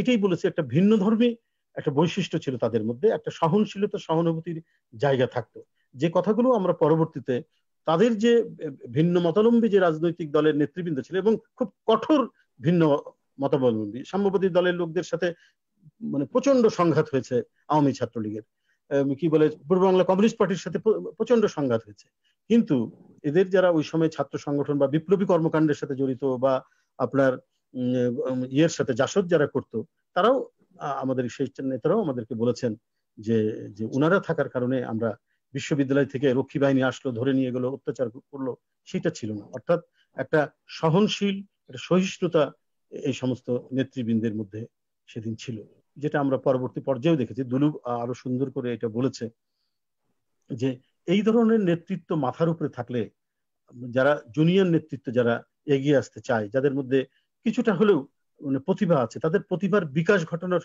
সুযোগ থাকে। উনি যখন আমরা ছাত্র রাজনীতি করছি, ম্যাডামের কাছে পটল ভাই বলছে, ম্যাডাম রাজশাহী ইউনিভার্সিটিতে কিন্তু রিজভির মতো ছেলে আছে, খুব চমৎকার কথা বলে, মানে আমরা ম্যাডামের কাছে যে ঘনিষ্ঠ হয়েছি বা উনি চিনেন, এই সমস্ত নেতৃবৃন্দ তখন জাতীয় নেতৃত্বে ম্যাডামের সহকর্মী হিসেবে আছে, এবং তাদের যে ভালোবাসা ভালো লাগা এবং অনুজদেরকে তাদেরকে যে এগিয়ে নিয়ে যাওয়া, এই বোধটুকু মানে এত অসাধারণ ভাবে ছিল যে আমরাও ওই স্কোপটুকু পেয়েছি উনাদের থাকার কারণে। আরেকটা হচ্ছে যে এরা জাতীয় রাজনীতির এত বিষয় জানতেন। এখন কিন্তু আমরা ছাত্র নেতারা জুনিয়র ছাত্রদেরকে নিয়ে আইএক্স ছাত্র আমরা বসি না যে আমাদের সময় কি ঘটনা হয়েছে সেই ঘটনা বলি। আজকে যদি পটল ভাই বেঁচে থাকতো বা এই ঠান্ডু ভাই এখনো আছেন, আমি এখনো ডেকে ডেকে কথা বলি যে আপনার 60s এর যত ঘটনা আছে, জাতীয় রাজনীতি, 6 দফা আন্দোলন, সাহিত্য ছাত্র আন্দোলন, এটা যেন একেবারে একটা কম্পিউটার টাইপের, এমন ভাবে তিনি ধারণ করেন, সংরক্ষণ করে আছেন যেন মানে একটা নির্বিঘ্নে এই ইতিহাসগুলো বলে যেতে পারে। আমরা ওবায়দ ভাইয়ের কাছে বসে গোল হয়ে বসে আমরা শুনতাম যে 60-এর দশকের রাজনীতি, আইয়ুব খান বিরোধী আন্দোলন। এখন কিন্তু এই জিনিসগুলো আর আমরা সেরকম কিছু দেখি না। ওই কারণ হচ্ছে আমাদের সেই ধরনের মানে স্মৃতি সংরক্ষণেরও আমাদের সেই ক্ষমতা নেই, সেই প্রতিভা নেই, এবং অনুজদেরকে নিয়ে তাদেরকে উদ্বুদ্ধ এবং প্রেরণা জাগানোর জন্য এরশাদ বিরোধী আন্দোলন যেটা আমরা পেয়েছি, বা সেই সময়ের অনেক ঘটনাবলী, এগুলো নিয়ে যদি আমরা বসতে পারতাম ছেলেদেরকে নিয়ে, তাহলে তারাও উদ্বুদ্ধ হতো যে কাজগুলি পটল ভাই করেছেন, আমাদেরকে ওবায়দুর রহমান সাহেবরা করেছেন আমাদেরকে নিয়ে। তো যাই হোক, আমি এই একজন দক্ষ সংগঠক, অনন্য বাগ্মী, এবং এই বিএনপির সব মানে দুর্দিন সুদিন সবখানেই পটল ভাইয়ের যে অবদান, সেই অবদান আমরা কেউ ভুলব না। এবং দলের দুর্দিনেও তিনি ছিলেন, আর যখন দলের ক্ষমতা হয়েছে উনি মন্ত্রিত্ব করেছেন। কিন্তু তারপরে আমি একটা প্রেজেন্ট হবে আনপ্লেজেন্ট হবে কিনা আমি জানি না, এই ধরনের একজন মানে বরেণ্য বলিষ্ঠ ছাত্রনেতা, যার সমস্ত দিক থেকে কি লেখা কি বলাতে এত যোগ্যতা সম্পন্ন একজন মানুষ, এবং দল থেকে যিনি কখনোই বিচ্যুত হননি, সেই তুলনায় কিন্তু দলের মধ্যে উনি মন্ত্রীও হয়েছেন, হাফ মন্ত্রী দুইবারই, এবং দলের মধ্যে যে খুব একটা ভালো মতো মূল্যায়িত হয়েছেন বলে আমার কাছে মনে হয়নি। ফজলুর রহমান পটল দীর্ঘদিন প্রচার সম্পাদক থেকেছেন, শেষ জীবনে উপদেষ্টা হয়েছেন, কিন্তু যার একবার জন্মলগ্ন থেকে জিয়াউর রহমানের হাত ধরে যে লোকটি এসছেন এবং মৃত্যু পর্যন্ত যে লোকটি এখান থেকে বিচ্যুত হননি, সেই হিসাবে খুব একটা উনি মূল্যায়িত হয়েছেন বলে আমার কাছে মনে হয়নি। তবে যাই হোক, আমরা তার যে রেখে যাওয়া যা কিছু আছে, তার বলা যে কিছু যে বিষয়গুলি আছে, তার সাথে মিশে আমরা যে কথাগুলো পেয়েছি, এটা আমি মনে করি যে ইতিহাসের অনেক উপাদান তার কথার মধ্যে আছে। আমরা যদি সেটা লিখে রাখতে পারতাম, তো আমার মনে হয় যে আমরা নিজেরাও উপকৃত হতাম, এবং আমাদের প্রজন্ম, আমাদের পরের প্রজন্ম উপকৃত হতো। কারণ স্বাধীনতা যুদ্ধ থেকে শুরু করে এবং যুদ্ধের সময় কলকাতার ঘটনাবলী থেকে শুরু করে এমন কিছু তথ্য তাদের কাছে ছিল, ওনাদের কাছে ছিল, ওনারা বিভিন্ন বক্তব্য বিবৃতির মধ্যে বলতেন, কিন্তু নীরবে নিবৃত্তে আরো কথাগুলো বলতেন। লিখে রেখে রাখতাম, কি বলে আহমদ সাফা সাহেব যেমন জাতীয় অধ্যাপকের মানে আলাপচারিতায় যে তথ্যগুলি নিয়ে যে বইটি লিখেছিলেন, যদ্যপি আমার গুরু, ঠিক ওইভাবে যদি আমরা রেখে যেতে পারতাম, তাহলে আমরা সবাই উপকৃত হতাম। আমি সব শেষে তার আত্মার মাগফিরাত কামনা করছি, আল্লাহ তাকে বেহেশত নসিব করুন, এবং যে পথ দিয়ে তিনি রাজনীতি করেছেন, সেই কমপক্ষে সেই পথটুকু দিয়ে যাতে আমরা চলতে পারি, এই কামনা করে আমার বক্তব্য শেষ করছি। ধন্যবাদ। আপনাকে অসংখ্য ধন্যবাদ জনাব রুহুল কবির রিজভী সাহেবকে। আমি মুগ্ধ হয়ে শুনছিলাম আর চিন্তা করছিলাম যে রাজনীতির একটা স্বর্ণযুগ পার হয়ে আমরা বড় অসময়ে এই রাজনীতির পথে হাঁটা শুরু করেছি, যেখানে আমাদের মাথার উপর থেকে এই ধরনের অভিভাবকরা চলে গেছেন। প্রাপ্তির খাতায় কি যোগ হয়েছে সে বিষয়ে আমরা এখন নাই গেলাম, তবে আপনারা আজকে তাকে যেভাবে মনে রেখেছেন, যাকে স্মরণ করছেন, আমরা আসলে কৃতজ্ঞ। এবার আমি চলে যাচ্ছি যারা মাহমুদুর রহমান মান্নার কাছে, আহ্বায়ক নাগরিক ঐক্য। আপনি যতটুকু জানেন, যা জানে মোশাররফ ফজলুর পটল সম্পর্কে, সেই বিষয়ে আলোকপাত করার জন্য যারা মাহমুদুর রহমান মান্না। ধন্যবাদ। এমনিতেই পুতুলকে একটা ধন্যবাদ আমি দিতাম, এখন এই ঘোষণা করবার পর তো ফর্মালিটির মতো দিলাম, কিন্তু ভেতর থেকে ধন্যবাদটা এই যে এইরকম একটা অনুষ্ঠানে সে আমাকে দাওয়াত করেছে, এবং একটা বলা যেতে পারে যে অপ্রত্যাশিত সুযোগ আমি পেয়েছি কেন ফজলুর রহমান পটলের মতো একজন মানুষ সম্পর্কে কথা বলবার। এতক্ষণ ধরে আমি রিজভির কথা শুনছিলাম প্রায় মন্ত্রমুগ্ধের মতো। আর কি হয়েছে, দুটো একটা শব্দ মনে মনে ঠিক করেছিলাম যে এগুলো বলবো, এখন এটা পুতুল বলে দিল, আর একটা শব্দ মনে মনে ঠিক করেছিলাম, ওটা রিজভি বলে দিল। রিজভির সাথে আমার আবার একটা লং আলোচনা তুমি দেখতে পাচ্ছ আমাকে হলো কিরকম, আমরা একদম ছোটবেলাতে প্রাইমারি স্কুলে পড়তাম যে বগুড়ার মালতীনগর ফ্রি প্রাইমারি স্কুলে। আমি আর রিজভি অনেকদিন জেলে ছিলাম, জেলে কথা বলতে বলতে আবিষ্কার হলো যে রিজভি সেই স্কুলে পড়তো আমারও 10 বছর পরে। এত অ্যামেজিং। এখন যে কথাবার্তা বললো, এইটা আমার কাছে অ্যামেজিং, খুবই এনজয় করেছি আমি, ভালো লেগেছে। কারণ পটল ভাই, আপনারা এখানে যারা যারা আছেন কথা বলছেন, সবাই তো তার সাথে দল করেছেন, খুব ঘনিষ্ঠভাবে মিশেছেন, চিনেছেন, জেনেছেন, বলতে পারছেন। পটল ভাই কিন্তু আমার প্রতিদ্বন্দ্বী ছিলেন অল থ্রু। এরকম প্রতিদ্বন্দ্বী সেটাই ব্যাখ্যা করব। আমি 72 সালে চট্টগ্রাম বিশ্ববিদ্যালয় কেন্দ্রীয় ছাত্র সংসদ চাকসু জিএস হয়েছি। ওখানে জিএস থাকা অবস্থাতেই 73 সালে ছাত্রলীগ মানে জাসদ ছাত্রলীগ, এখন যেহেতু জাসদ ছাত্রলীগ সেরকম করে নাই, তাই ছাত্রলীগ বলতে মনে হয় ক্ষমতাসীন ছাত্রলীগ, কিন্তু তখন ছাত্রলীগ বলতে জাসদ ছাত্রলীগ বোঝাতো। সেই ছাত্রলীগের সাধারণ সম্পাদক হয়েছিলাম এবং আমি ভালো বক্তা ছিলাম, এখনো আছি। 74-এ রাকসুর নির্বাচন পড়লো, তখন আমাদের প্যানেল ছিল শক্তিশালী প্যানেল। আমার যতদূর মনে পড়ে রফিক আমাদের জিএস জিতেছিল, রিজভি বা জি জি জি দুদু আরো কারেক্টলি বলতে পারবেন। হ্যাঁ রাইট। আমরা মানে আমি ছাত্রলীগের সেক্রেটারি হিসেবে ওই নির্বাচন সারা দেশে তখন আমি বক্তৃতা করে বেড়াই। আমার প্রেসিডেন্ট ছিলেন আবু মাহবুল হক, তান্ডু ট্রেনিং ক্যাম্পের ইনস্ট্রাক্টর ছিলেন, কিছুদিন আগে মারা গেছেন, কিছুদিন বলতে তাও 1 বছরেরও বেশি হয়ে গেছে। উনি অসাধারণ যোগ্য সংগঠক ছিলেন, লড়াকু ছিলেন সবই, কিন্তু পাবলিক স্পিকিং এ বা স্টুডেন্ট স্পিকিং এ উনি মেবি অত ভালো ছিলেন না। ভালো ছিলেন কিন্তু আমাকে পছন্দ করতো অনেকে, সেই হিসেবে আমি গেলাম রাজশাহী বিশ্ববিদ্যালয়ে, ছিলাম ওখানে। কিরকম অবস্থা, কি সম্ভাবনা, এগুলো হিসাব করতে গিয়ে দেখলাম ভাই যেটাই হোক ভিপি জিততে পারবো না। আমাদের ভিপি ক্যান্ডিডেট বজলু, ও খুব ভালো ছিল, খুবই সুন্দর বলতো, চমৎকার কণ্ঠ ছিল, ভালো ব্যবহার, সবাই চিনতো, সবকিছু মিলে, কিন্তু না, ফজলুর রহমান পটল সাহেব যেখানে দাঁড়াবেন তার সামনে কিছুই না। অনেক ঘটনা আছে। আমি 76 থেকে 78 বেশ লম্বা সময়, প্রায় 26 মাসের মতো জেলে ছিলাম। নিউ জেলে যে জায়গাতে 3 নেতা হত্যা হয়েছেন, নিহত হয়েছেন, ওইখানে আবার এই আমাদের কি বলে আপনাদের ছাত্রলীগের আর এক নেতা, একটু আগে নাম বললেন যে, বুঝতে পারেন তো, ওবায়দুল কাদের, ঠান্ডু ভাই, ঠান্ডু ভাই, ঠান্ডু ভাই ছিলেন। মানে ওনার সঙ্গেও আমি অনেক মানে জেলে একসাথে আছি, মিশছি, একটা ক্যামেরা মেমোরির লোক, ওই যে বললো না কম্পিউটার মেমোরির মতো। খুবই শান্ত শিষ্ট ভদ্রলোক। পটল ভাইও খুব ভালো মানুষ ছিলেন। ওনার সম্পর্কে আমি একটা ঘটনা বলবো বলেই আজকে আসলে সেটা আমি পরে আসছি, কিন্তু একটু ভূমিকা দেওয়া দরকার। এটা হচ্ছে যে দুইজন এত ভালো মানুষ, আমি তো তরিকুল ভাই বা টিটো ভাইকে পাইনি কোনো সময়, ওই ছাত্র জীবনে তো পাইনি। ওনারা দুজন এত ভালো মানুষ ছিলেন, কিন্তু ভয়ানক গুন্ডামি করেছিল তখন ছাত্রলীগ ওই ইলেকশন উপলক্ষে। তখন গুন্ডামি করতো, আর তো কিছু মানে স্বাধীনতার পরে মুজিববাদী ছাত্রলীগের সবচেয়ে বড় ব্যাপারটাই ছিল গুন্ডামি।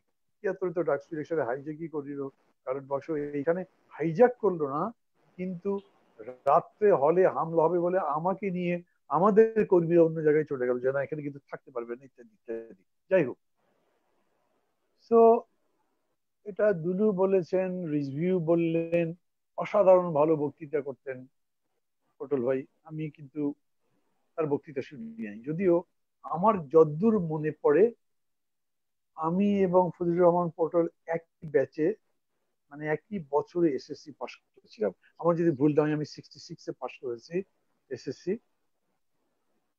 তো ওনার বক্তৃতা শোনার আমার কোনো সৌভাগ্য হয়নি কোনো সময়, কিন্তু ওনাকে সবাই খুব পছন্দ করতো, এমনকি জাসদ ছাত্রী যারা করতো তারাও বলতো না ভাই উনি মানুষটা খুব ভালো, খুবই মিশুক, সবার সাথে ভালো ব্যবহার, ইত্যাদি ইত্যাদি গুণের কথা বলতে, যেরকম করে রিজভিও বললেন একটু আগে। আমার একটা অকেশন হলো, সেটাই আমি এখানে বলবো, এবং খুব লম্বা করবো না, কথাটা শেষ করে ফেলবো কথা বলা। তখন বিএনপি আর ক্ষমতায় নাই। এই রকম পরিস্থিতিতে আমাকে একটা মিনিট একটু সময় দিতে হবে। হ্যালো বড়দা, আমি একটা সেমিনারে বক্তৃতা করছি, আমি শেষ করে আপনাকে ফোন করছি। জি, তো সেই সময়, এটা কত সাল হবে আমার ঠিক মানে সনটা বলতে পারবো না, বাড়ি যাচ্ছি, আমার বাড়ি বগুড়া, ওনার বাড়ি নাটোর। আমরা সবাই তখন তো যমুনা ব্রিজ হয়নি, আমরা ফেরিতে পার হই। ফেরিতে আবার এই ফেরিগুলো খুব বড় বড় ফেরি তখন চলে এসছে, দোতলা তিনতলা ফেরি, উপরে কেবিন। এই কেবিনে ঢুকে দেখি যারা ফজলুর রহমান পটল বসা। উনি না আমাকে দেখেই দাঁড়িয়ে, যা রে ভাই কেমন আছে। মানে খুব বেশি লোকজন ছিল না, আমরা 3-4 জন হবো, এমনি কেবিন অনেক বেশি লোক থাকতো না। তারপরে পার হতে তখন বোধহয় 1.5 থেকে 2 ঘন্টা, হয়তো কতক্ষণ লেগেছিল জানি না। মানে তুমুল একটা গল্প চললো এবং আই ওয়াজ সো অ্যামেজড। আমি আবার বলি মানে যে ওনাকে পেয়ে, ওনার সাথে কথা বলতে, তাকে আমি তো কখনো ঘনিষ্ঠ ভাবে পাইনি। উনি অত বড় প্রতিদ্বন্দ্বী ছিলেন, এত সুন্দর বক্তৃতা করেন, এত সুন্দর বলেন, শুনে আসছি তখন থেকেই। আর উনিও আমাকে চিনতেন, জানতেন, ওনারও একটা আগ্রহ ছিল। অনেক কথাবার্তা হলো। এই কথাবার্তার মধ্যে সবচেয়ে ইন্টারেস্টিং বিষয় আমি এক কথাই বলি, যে আমি তো বলেছি উনি আমার প্রতিদ্বন্দ্বী ছিলেন, যেমন ধরেন ওবায়দুল কাদের আমার প্রতিদ্বন্দ্বী ছিলেন। ওবায়দুল কাদের সম্পর্কে আমি ভালো বলবো। এখন আওয়ামী লীগের সাধারণ সম্পাদক, আওয়ামী লীগ দলটা যা করছে, এই আলোচনা তো ভিন্ন কথা, ওটার মধ্যে আমি যাচ্ছি না। কিন্তু তখন মোটামুটি ভালোই লাগতো, কিন্তু ইমপ্রেস করবার মতো, মানে একটা ছাপ রাখবার মতো কাজ করতো। আমরা 3জন প্রতিদ্বন্দ্বী ডাক্তার ছিলাম, আমি, ওবায়দুল কাদের আর কাজী আকরাম, ছাত্র ইউনিয়নের। কাজী আকরাম এবং ওবায়দুল কাদের দুজনই কিন্তু আমার 1 বছরের সিনিয়র ছিলেন, যদি আমরা বন্ধু ছিলাম। এখনো ওবায়দুল কাদের সাথে আমার বন্ধুত্বের মতো সম্পর্কই আছে। খুবই সুন্দর বক্তৃতা করতেন আকরাম এবং খুবই ভালো মানুষ ছিলেন। মারা গেছেন অনেক আর্লি এজে। এইরকম একটা ডিসেন্ট ক্যারেক্টারের লোক ছিলেন ফজলুর রহমান ভাই। আমি বললাম, ভাই আপনি ব্যাপার কি, ছাত্রলীগ ছেড়ে ছেড়ে দিয়ে ইয়ে করে আসলেন, এই সময় বেয়ারা আসলো, খুব খাতির করছে তাকে। আমাকে কে চেনে, আমি কি ছিলাম, চাকসু ডাকসু তো বেয়ারা কি কাউকে যায় না। উনি তো মন্ত্রী ছিলেন, ওই পথে কতবার গেছেন আসছেন, এবং এই কেবিনের বা ফেরির লোকজন থেকে বিশেষ খাতির করবে, খুবই স্বাভাবিক। তো যত খাতির করতে হয়েছে উনি বারবার বলছে তাকে, আরে বাবা তুই রাখ তো, আমি ওনার সাথে কথা বলছি, আমি তো এখন মন্ত্রী নাই, আমাকে এখন তোর খাতির করতে হবে কেন? সেই লোকটা বলছে, স্যার মন্ত্রী থাকেন না থাকেন, আপনি আমাদের নেতা, নেতাই আছেন, আপনারা আমরা ভালোবাসি স্যার খুব। মানে দিজ আর কিছু কিছু ধরেন ছোট ছোট কথার মধ্যে দিয়েও কিন্তু বোঝা যায় যে এই মানুষটা সত্যি ভালোবাসে। কিছু তো আছে তেল মারে, যে তেল মারা বোঝা যায়, চামচামি করে বোঝা যায়। আর আজকাল তো মানে চামচামি তেল মারার একটা নতুন নতুন আর্ট তৈরি হচ্ছে, সেগুলো বোঝা যায়। আমি যদি করতে করতে এগুলো বুঝি, কিন্তু ওনার ব্যাপারটা নিখাত বলে হলো। ওই লোকটা তারপরে এসে রেখে চা দিল, আর তখন ওইখানে ফ্রেঞ্চ টোস্ট বিক্রি করতো, সেটা দিল। যাই হোক ওনার কল্যাণে খেলাম, খেতে খেতে গল্প বললাম, ভাই কি ঘটনা কি। একটা ডায়লগ উনি আমাকে বললেন, দেখেন এখন রাজনীতি হয়ে গেছে এরকম যে যাই করেন, আপনার নেতাকে, আপনার নেত্রীকে আপনার পছন্দ করতে হবে। হতে পারে তিনি খুবই কালো, ঘোর কৃষ্ণবর্ণ, কাকের মতো গায়ের রং বা কোকিলের মতো গায়ের রং, কিন্তু তবু আপনার জানা উচিত কোকিলের কণ্ঠ কিন্তু মিষ্টি, এটা বলতে পারতে হবে। মানে কথাগুলো আমার কানে এখনো বাজে। এই জন্যই পুতুল যখন ফোন করেছে, আমি তখন বলেছি, মা আমার বেশ কিছু স্মৃতি আছে, আমি এগুলো একটু বলবার সুযোগ পেলে বলবো। এই জন্য আমি বিশেষ করে এখানে আসতে আগ্রহ প্রকাশ করেছি। আরেকটনি বললেন, আরেকটা কথা বলতে জানতে হবে, কালো হোক কিন্তু সেই কালোর মধ্যেও যে একটা ঔজ্জ্বল্য আছে, একটা গ্লো আছে, সেই কালোর মধ্যেও যে এক ধরনের ঝিলিক আছে, এইটা আপনার দেখতে জানতে হবে, তার মধ্যে রাজনীতি করতে পারবেন না। বিশেষ করেন যারা শুনছেন সবাইকেই বলছি, এখন সময় এরকম যখন এটারই চর্চা, তখন আমার খুব পটল ভাইয়ের কথা মনে হয়, কি রকম করে বলে গেছেন। মানে কালো, অন্ধকার, শুধু কৃষ্ণপক্ষ নয়, ওটা ঘোর অমানিসা। সমস্ত দেশ উচ্ছন্নে চলে যাচ্ছে, সমস্ত দেশ ধ্বংস হয়ে যাচ্ছে। তবু যারা দল করেন তাদেরকে বলতে হবে, আমি চতুর্দিকে শুধুই আলো দেখছি, আলোর ছটা দেখছি। আপনার প্রতিভা এমন বিকশিত হচ্ছে, আপনার প্রতিভার আলোকে মানুষে তো মুগ্ধ হয়ে যাচ্ছে, সমগ্র বিশ্ব, অন্তত বাংলাদেশ তো আলোকিত হয়ে গেছে। পটল ভাই দরকার ছিল আমি মনে করি ওরকম মানুষ যারা কথা বলতে পারতেন। বিএনপির রাজনীতির ভেতরে তিনি কত কি করেছেন, কি রকম করেছেন এটা আমি বিশদ জানি না।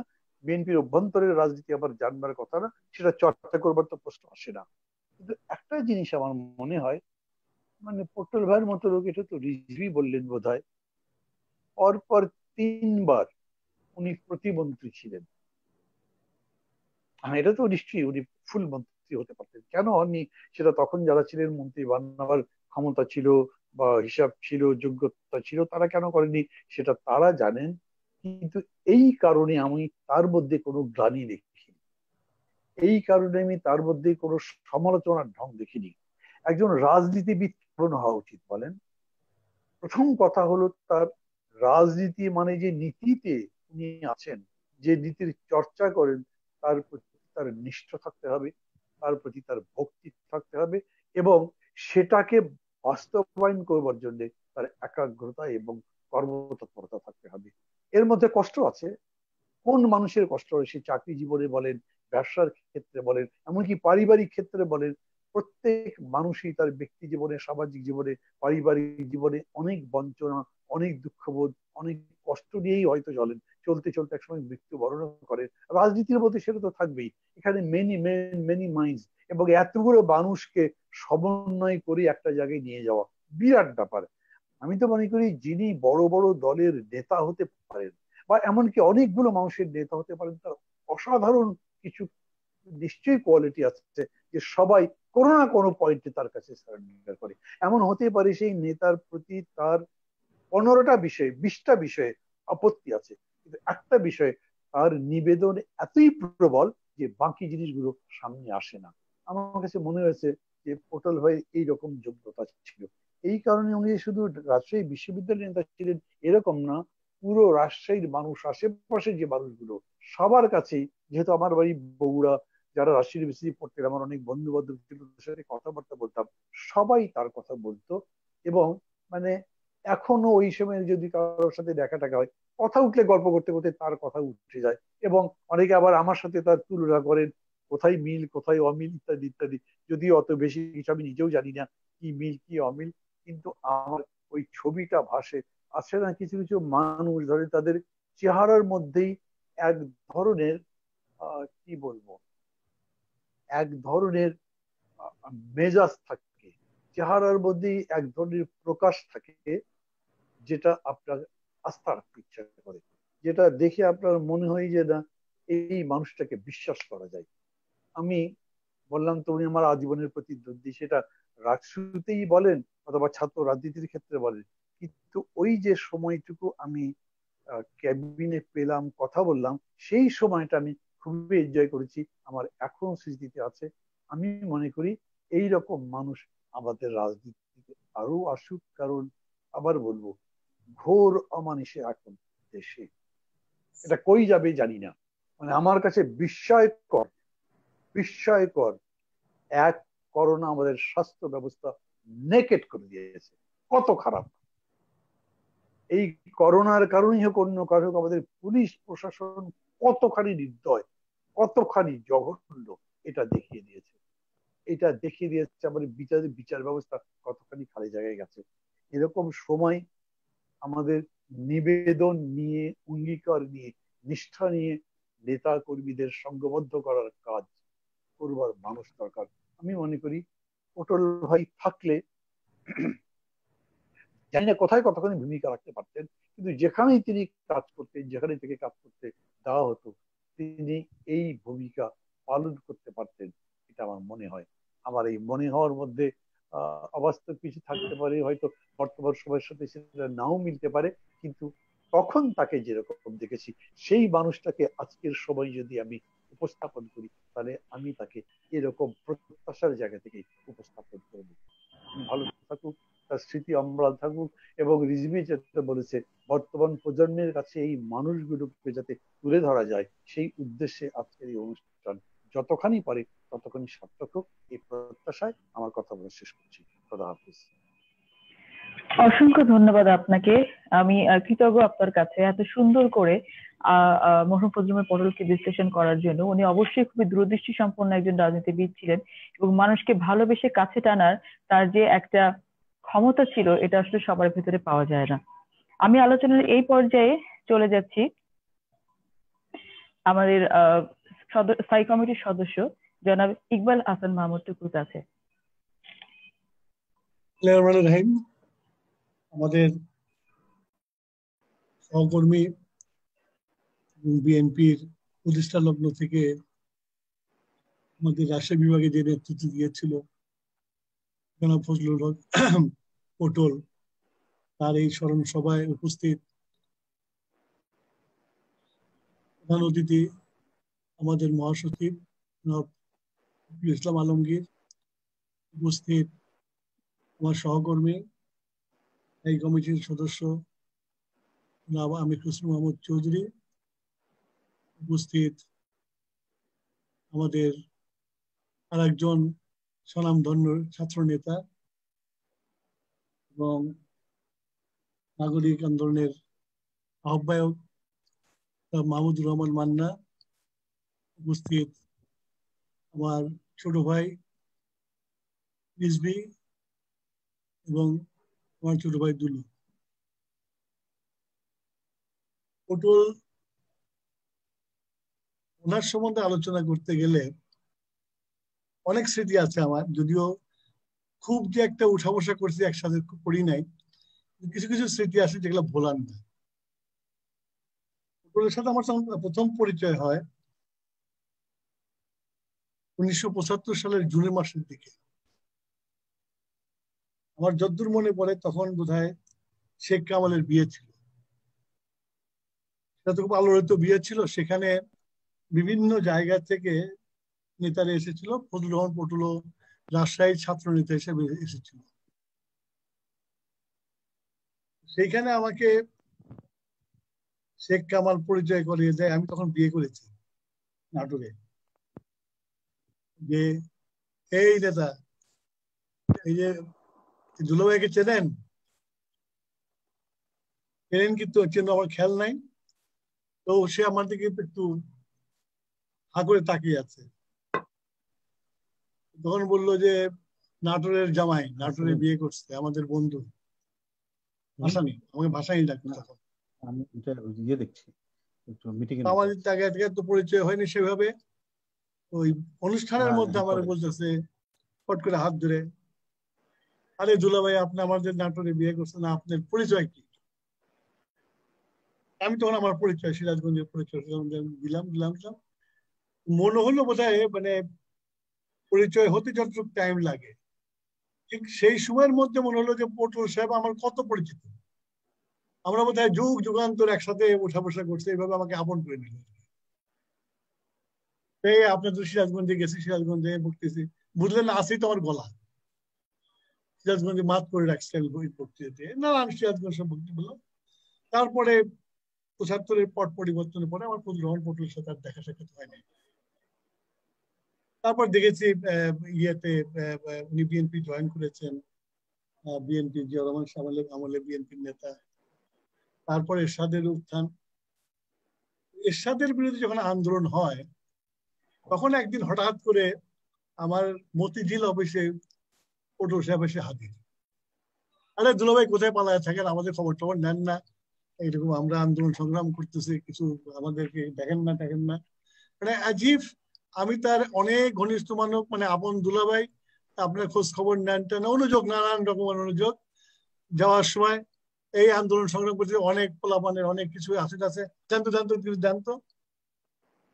তো মানে আমার কাছে অবাক লাগলো যে একটা মানুষের সাথে আমার একবার পরিচয় হয়েছিল, তারপর একদিন পরে আসলো।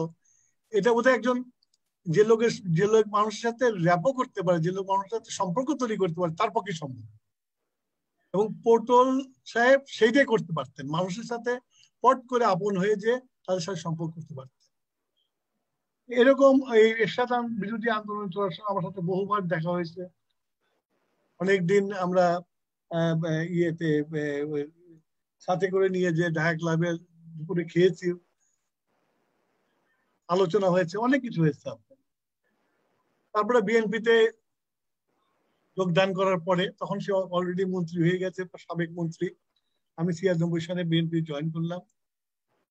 তো জয়েন করার পরে সাবেক মন্ত্রী হয়ে গেছে। আমার কাছে প্রথম বিএনপি জয়েন করার পরে সহকর্মী হিসাবে আমার সাথে আমার মতো জেলে অফিসে আসে।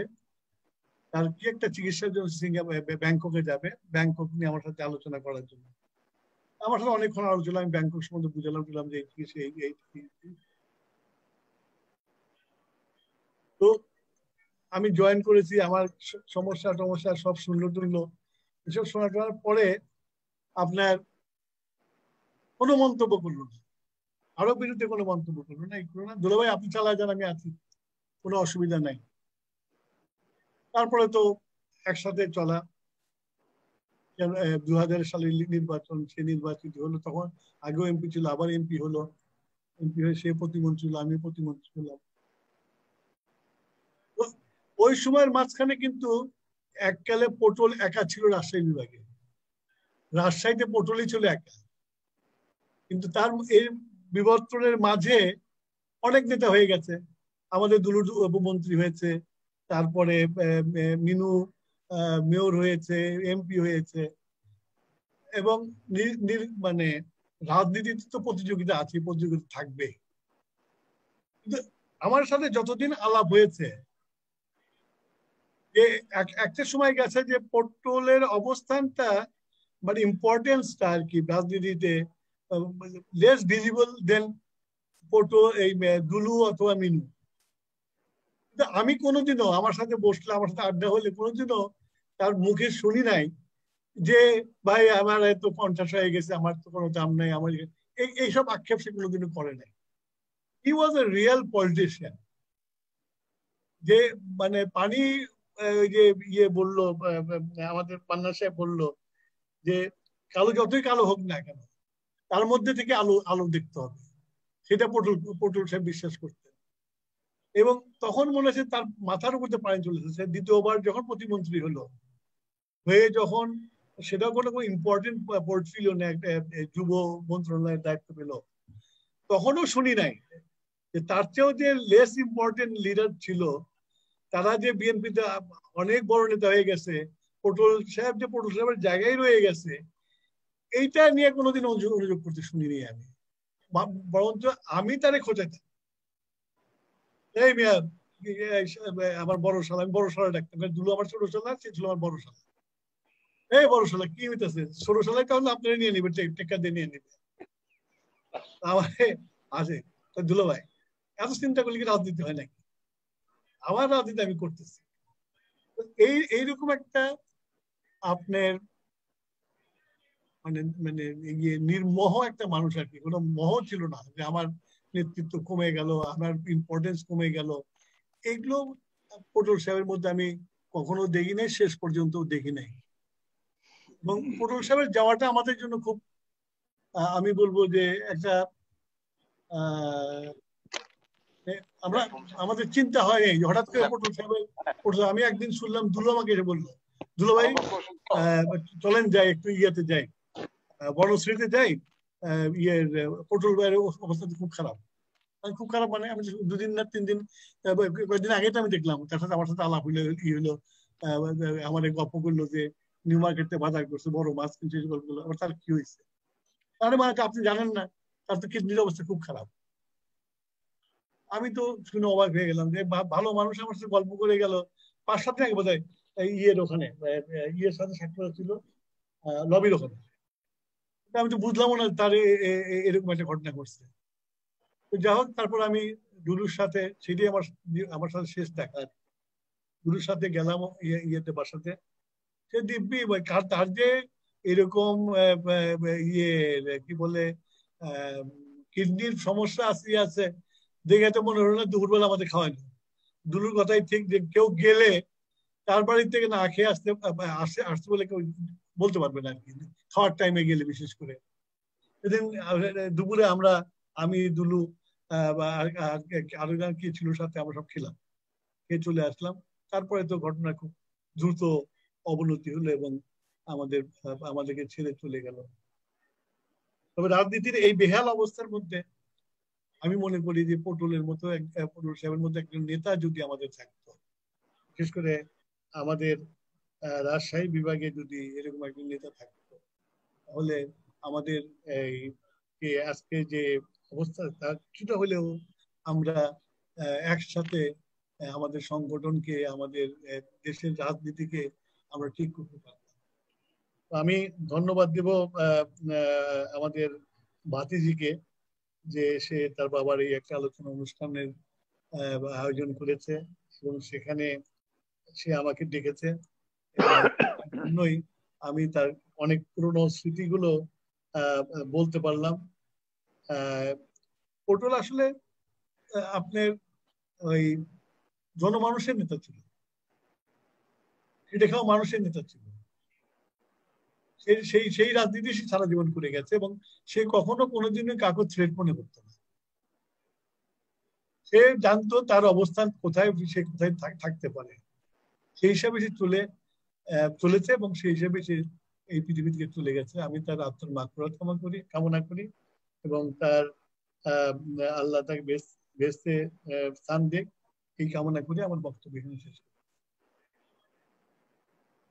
অসংখ্য ধন্যবাদ জনাব ইকবাল হাসান মাহমুদ টুকু আপনাকে।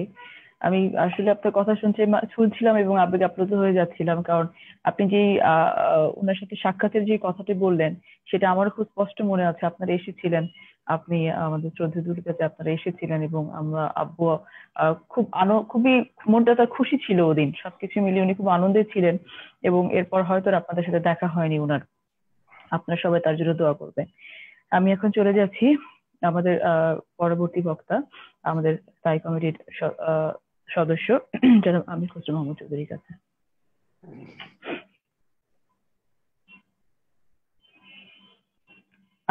আনমিউট করতে হবে আপনার এটা। মিউট আনমিউট করতে করতে দিন চলে যাচ্ছে। আমি এখন নাতিক লাগিয়ে রাখছি, আমার নাতি করে দেয় বেঁচে গেছি। ওই যে পুতুলকে প্রথমে ধন্যবাদ জানাচ্ছি। আসলে ফজলুর রহমান পটলের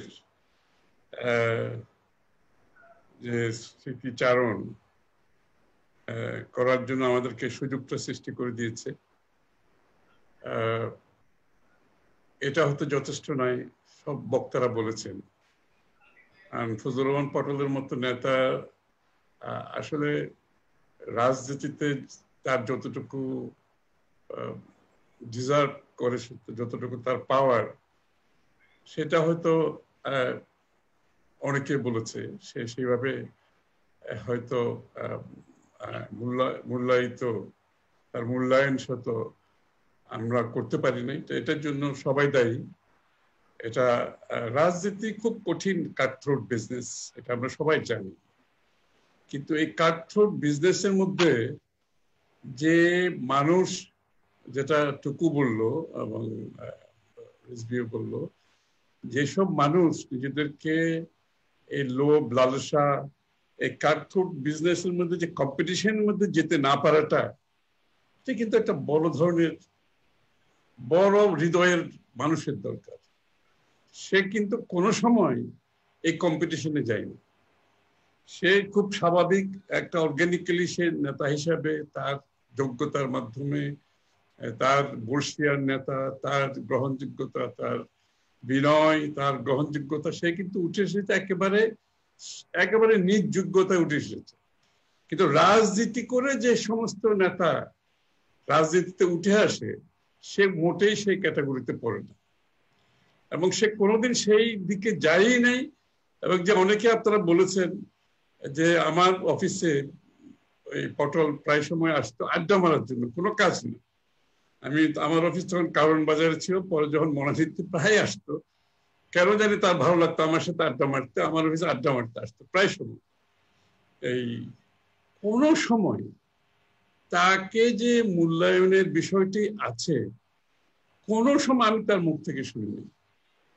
আর যেটা আমার মনের মধ্যে ছিল, কিন্তু সত্যি কথা বলতে আমার মনের মধ্যে কাজ করতো যে ওর যে অবদান, ওর যে ব্যাকগ্রাউন্ড থেকে আসছে, যেভাবে উঠে আসছে, তার যে যোগ্যতা, তার যে এই যে যখনই পার্লামেন্টে আমার একটা কথা সবসময় মনে, এখনো যেদিন পুতুল আমাকে প্রথম দাওয়াত করলো যে আজকে আসার জন্য, প্রথম স্মৃতিটা আমার উঠে আসছে যে 91 থেকে শুরু করে পার্লামেন্টে আমরা যখন পার্লামেন্টের মধ্যে আওয়ামী লীগের একজনের পর একজন বক্তৃতা দিয়ে যাচ্ছে, মানে তা আওয়ামী লীগের বক্তৃতা যেরকম হয় আর কি, মানে রেটরিক্যাল বক্তৃতা, তার মধ্যে কোনো এই কতক্ষণ ম্যাডামকে অ্যাটাক করছে, কতক্ষণ প্রেসিডেন্ট সাহেবকে অ্যাটাক করছে, কতক্ষণ বাংলাদেশি জাতীয়তাবাদীকে চিন্তার রাজনীতিকে অ্যাটাক করে যাচ্ছে, বক্তার পর বক্তা বলে যাচ্ছে।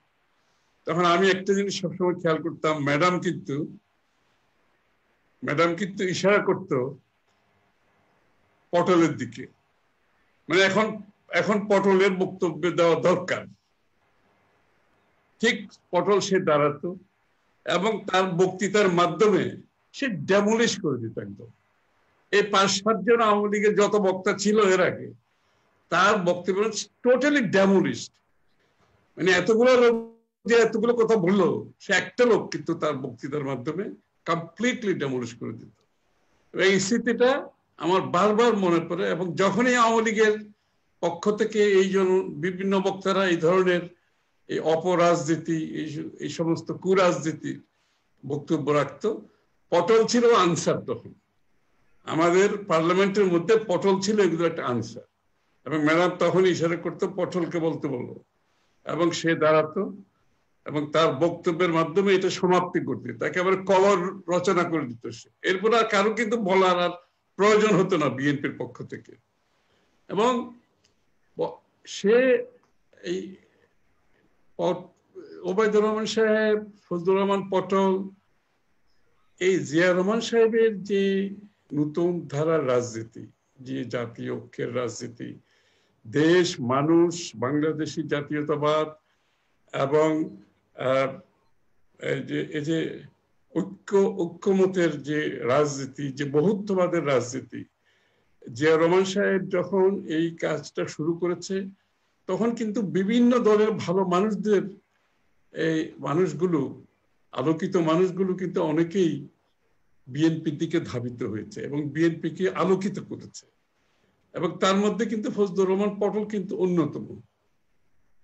অন্যতম, যে যারা বিএনপিতে তখন এসেছে জিয়া রহমান সাহেবের হাত ধরে এই দেশের একটা নতুন ধারার রাজনীতি, নতুন চিন্তা, দেশপ্রেম এবং বহুত্ববাদ, এই যে সেক্টেরিয়ান রাজনীতি থেকে ইনক্লুসিভ রাজনীতির যে ধারা, এদের মধ্যে ওবায়দুর রহমান সাহেব, ফজলুর রহমান পটল সহ অনেকেই যারা আসছে বিএনপি, তারা কিন্তু বিএনপিকে সত্যিকার অর্থে আলোকিত করেছে।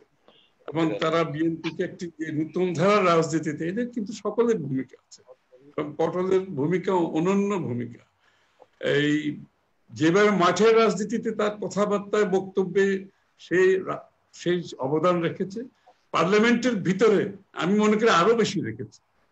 কারণ আমরা খুবই এনজয় করতাম যখন আওয়ামী লীগের বক্তব্যের পর শুনতে শুনতে আমাদের কান ঝালাপালা হয়ে একটা পর্যায়ে যখন আমরা একটা উত্তরের মানে একটা উত্তরের প্রত্যাশায় থাকতাম, তখন কিন্তু এই উত্তরটা আসতো পটলের কাছ থেকে।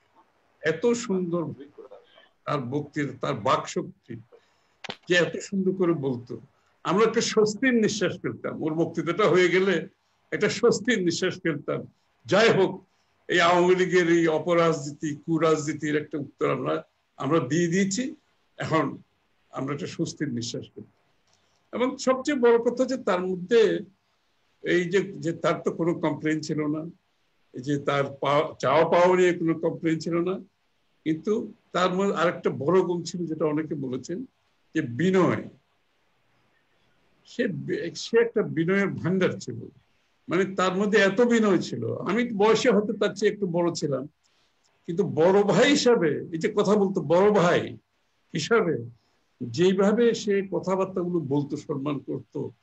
কিন্তু রাজনীতির কালচারে কিন্তু, আমাদের কালচারে কিন্তু এগুলো খুব বেশি নাই, কিন্তু এখন তো নাই।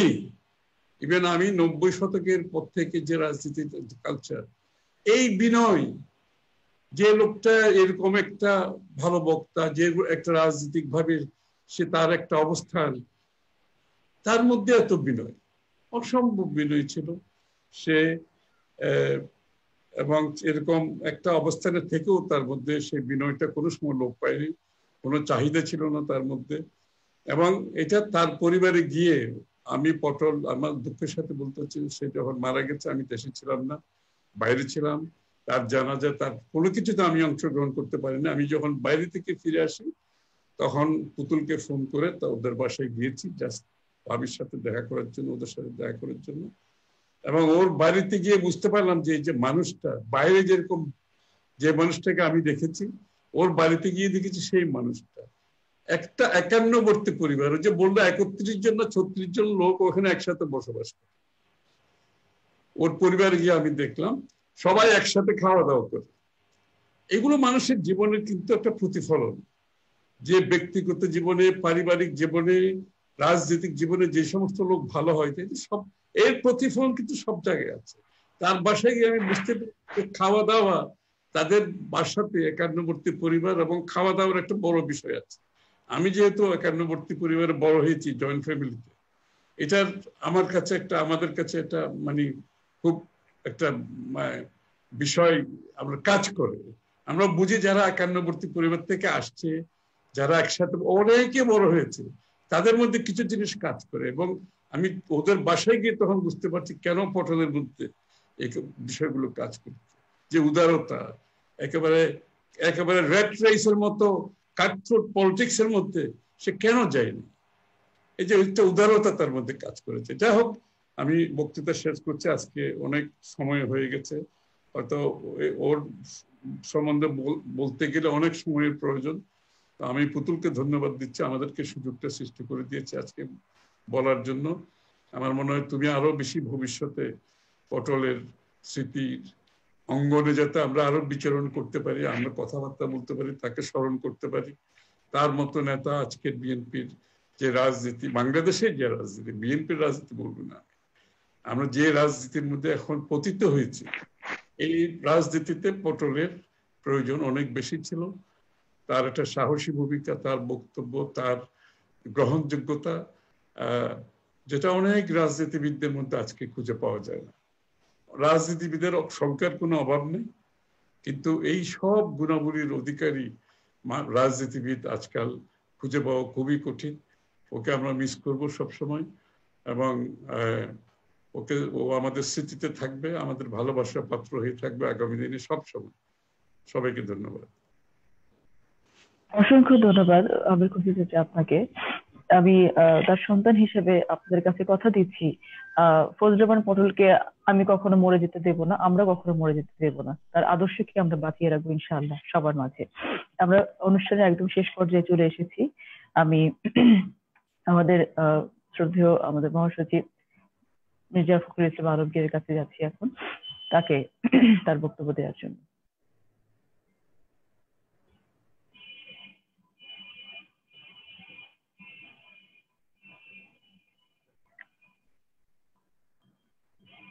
চাচা আপনাকে আনমিউট করতে হবে। আমি এখানে আসছি, আমার মোবাইলে চলে আসছে, এটা কোনো কাজ করে কিনা। আসলে একদম চার্জ শেষ হয়ে গেছে। কি শোনা যায়? জি জি চাচা শোনা যায়, শোনা যায়, শোনা যাচ্ছে। জি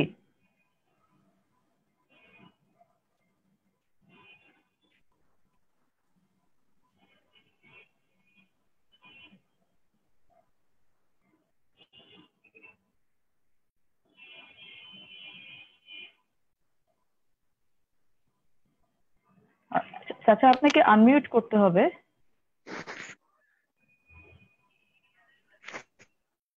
না শোনা যাচ্ছে না, এখনো শোনা যাচ্ছে না।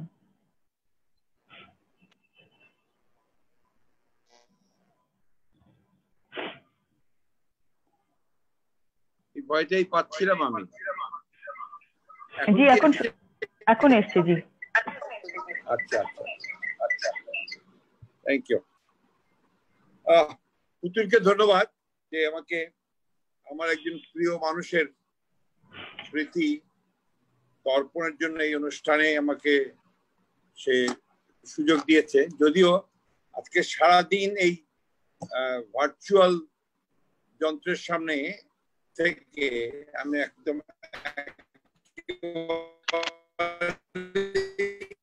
ক্লান্ত হয়ে পড়েছি, পুতুল একটু ইমোশনাল হয়ে গেছে।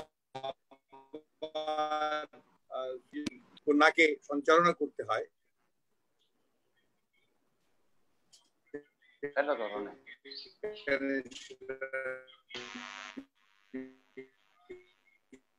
সন্দেহে কিছু করতে।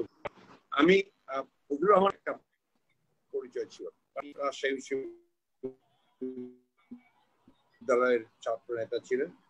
তার সঙ্গে প্রকৃতপক্ষে আমার পরিচয় হয়েছে বিএনপিতে আমি সক্রিয় হওয়ার পরে। উনি অনেক আগে থেকেই সক্রিয় ছিলেন, আমি সক্রিয় হয়েছি পরে। তখন থেকেই যখন আমি সংসদে এসেছি এবং আপনার দলীয় কার্যক্রমে যুক্ত হয়েছি, ফজলুর রহমান পটল সাহেবের সঙ্গে আমার ঘনিষ্ঠতাও সেই সাথে কিছু বেড়েছে। মানুষদের মধ্যে একটা আপনার সবসময় একটা সহমর্মিতা কাজ করে, হয়তো বা সেটা কিছুটা আপনার এই ধারণা থেকে আসে যে আমরা উত্তরাঞ্চলের মানুষ বেঁচিয়ে আছি, আমাদের একসাথে হওয়া দরকার। ফজলুর রহমান পটল সাহেব আসলে মানুষ হিসেবে, রাজনীতিবিদ হিসেবে নিঃসন্দেহে তিনি একজন অসাধারণ ব্যক্তি ছিলেন, অসাধারণ বাগ্মী ছিলেন, বক্তৃতা করতেন একেবারেই আপনার আমরা অনলবর্ষী বক্তা বলি সেইভাবে। আমি জিয়া রহমান সাহেবের মিটিং এও আমি তার বক্তব্য শুনেছি।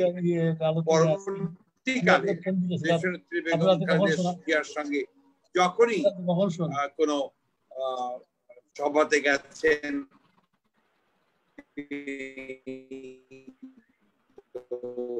সেটাকে উপস্থাপন করতেন। আমার মনে আছে আমার বাবা বিএনপি সভাপতি ছিলেন, তিনি কিন্তু তখনও মাঝে মাঝে এসছেন।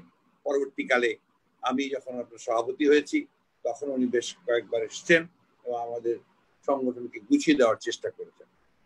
আর দেখা যায়, জি এখন দেখা যাচ্ছে, জি ফজলুর রহমান পটল সাহেব একজন লিবারেল ডেমোক্রেট ছিলেন এবং ওই লিবারেল ডেমোক্রেট বলতে যা বোঝায় ওই জেনারেশনের, সেটা ট্রুয়েস্ট সেন্স অফ দি টার্ম তাকে আমি সেভাবেই দেখেছি। তিনি যেটা সবাই বলেছেন, আমাদের শ্রদ্ধেয় আলোচকরা বলেছেন, তার একটা অসাধারণ ক্ষমতা ছিল সবকিছুকে সহজ করে নেওয়ার, এবং সেটা বোধহয় শুধুমাত্র একজন যারা সত্যিকার অর্থেই রাজনীতিবিদ তারাই সেটা পারেন। আমার সঙ্গে তার সম্পর্কটা একটু ঘনিষ্ঠ হয়েছিল শেষের দিন, যখন তিনি পড়লেন, তখন তার সঙ্গে আমার প্রায় কথা হয়েছে, দেখা হয়েছে। বিশেষ করে তিনি যখন আপনার ভারত থেকে ফিরলেন চিকিৎসা করে, তখন তার সঙ্গে আমার কয়েক দফাই ঘনিষ্ঠভাবে আলোচনা। আজকে যারা ফজলুর রহমান পটল সাহেবের মতো রাজনীতিবিদের অভাবের কথা সবাই বলেছেন, আমার কাছে মনে হয় যে এখন যে সময়টা চলছে, এই সময় ফজলুর রহমান সাহেব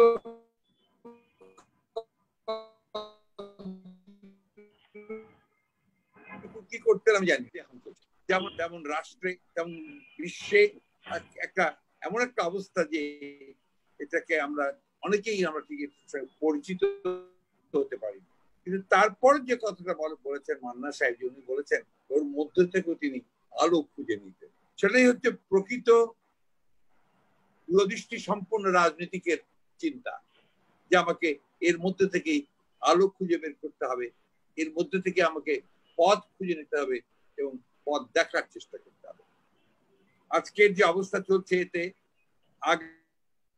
আগামী দিনগুলোতে কি হবে এটা আমরা কিন্তু অনেকেই জানি না, বুঝতে পারছি না। বিভিন্ন রকম যারা রাষ্ট্রবিজ্ঞানী আছেন, রাজনীতিবিদ আছেন, যারা পৃথিবীকে নিয়ন্ত্রণ করেন, তারা এক একজন এক এক রকম কথা বলছেন, বিভিন্ন ভাবে বলছেন।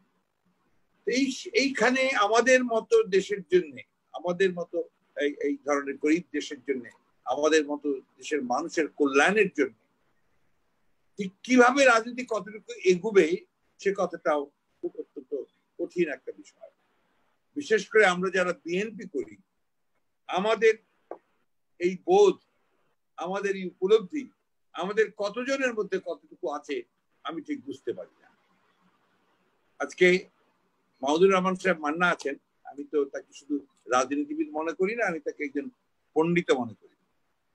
আমাদের রিজভিও অত্যন্ত লেখাপড়া করে, আমাদের অন্যান্য সবাইরাই আজকাল লেখাপড়া করছেন এবং অত্যন্ত সিরিয়াসলি করছেন, সেইভাবে কাজ করতে চাচ্ছেন। আমার মনে হয় যে এখানে আলোচনার খুব বেশি প্রয়োজন আছে। পারস্পরিক আলোচনার ভিত্তিতে একটা জায়গায় আসার চেষ্টা করা, যারা সত্যিকার অর্থেই একটা পজিটিভ কিছু করতে চাই, আমরা পথ দেখতে চাই, আলো দেখতে চাই। আমি একটু আপনার রবি ঠাকুর একটু পছন্দ করি বেশি ছাত্র জীবনে। আমার সবসময় ওইটাই দিয়েই আমি শেষ করব। ফজলুর রহমান পটলের যে দর্শন, যে যদিও সন্ধ্যা আসিছে মন্দ মন্থরে, সব সঙ্গীতে গেছে ইঙ্গিতে থামিয়া, তবু বিহঙ্গ ওরে বিহঙ্গ মোর এখনই অন্ধ, বন্ধ করো না পাখা। পাখা উঠতে হবে, উড়ে যেতে হবে, তীরে পৌঁছতে হবে। এবং ফজলুর রহমান পটলের রাজনৈতিক জীবন, তার কর্মজীবন, সবখানে আমরা সেই ইঙ্গিত পাই। আমি তার বিদেহী আত্মার মাগফিরাত কামনা করছি, শ্রদ্ধা নিবেদন করছি এবং তাকে যতটুকু দেখেছি সত্যিকার অর্থেই মানুষের নেতা ছিলেন। একেবারেই আপনার ডাউন টু আর্থ একজন মানুষ ছিলেন। কিভাবে সাধারণ মানুষের সঙ্গে তিনি চলাফেরা করেছেন, একসাথে থেকেছেন, খেয়েছেন, এটা সবাই দেখেছেন। আবার যখন সময় এসছে তখন আবার দাঁড়িয়েছেন, রুখে দাঁড়িয়েছেন, প্রতিবাদ করেছেন, লড়াই করেছেন, সংগ্রাম করেছেন। এই ধরনের রাজনীতিবিদ আজকাল এই জেনারেশনে আমাদেরকে অবশ্যই খুঁজে বের করার চেষ্টা করতে হবে। আমি তার আত্মার মাগফিরাত কামনা করছি। ধন্যবাদ।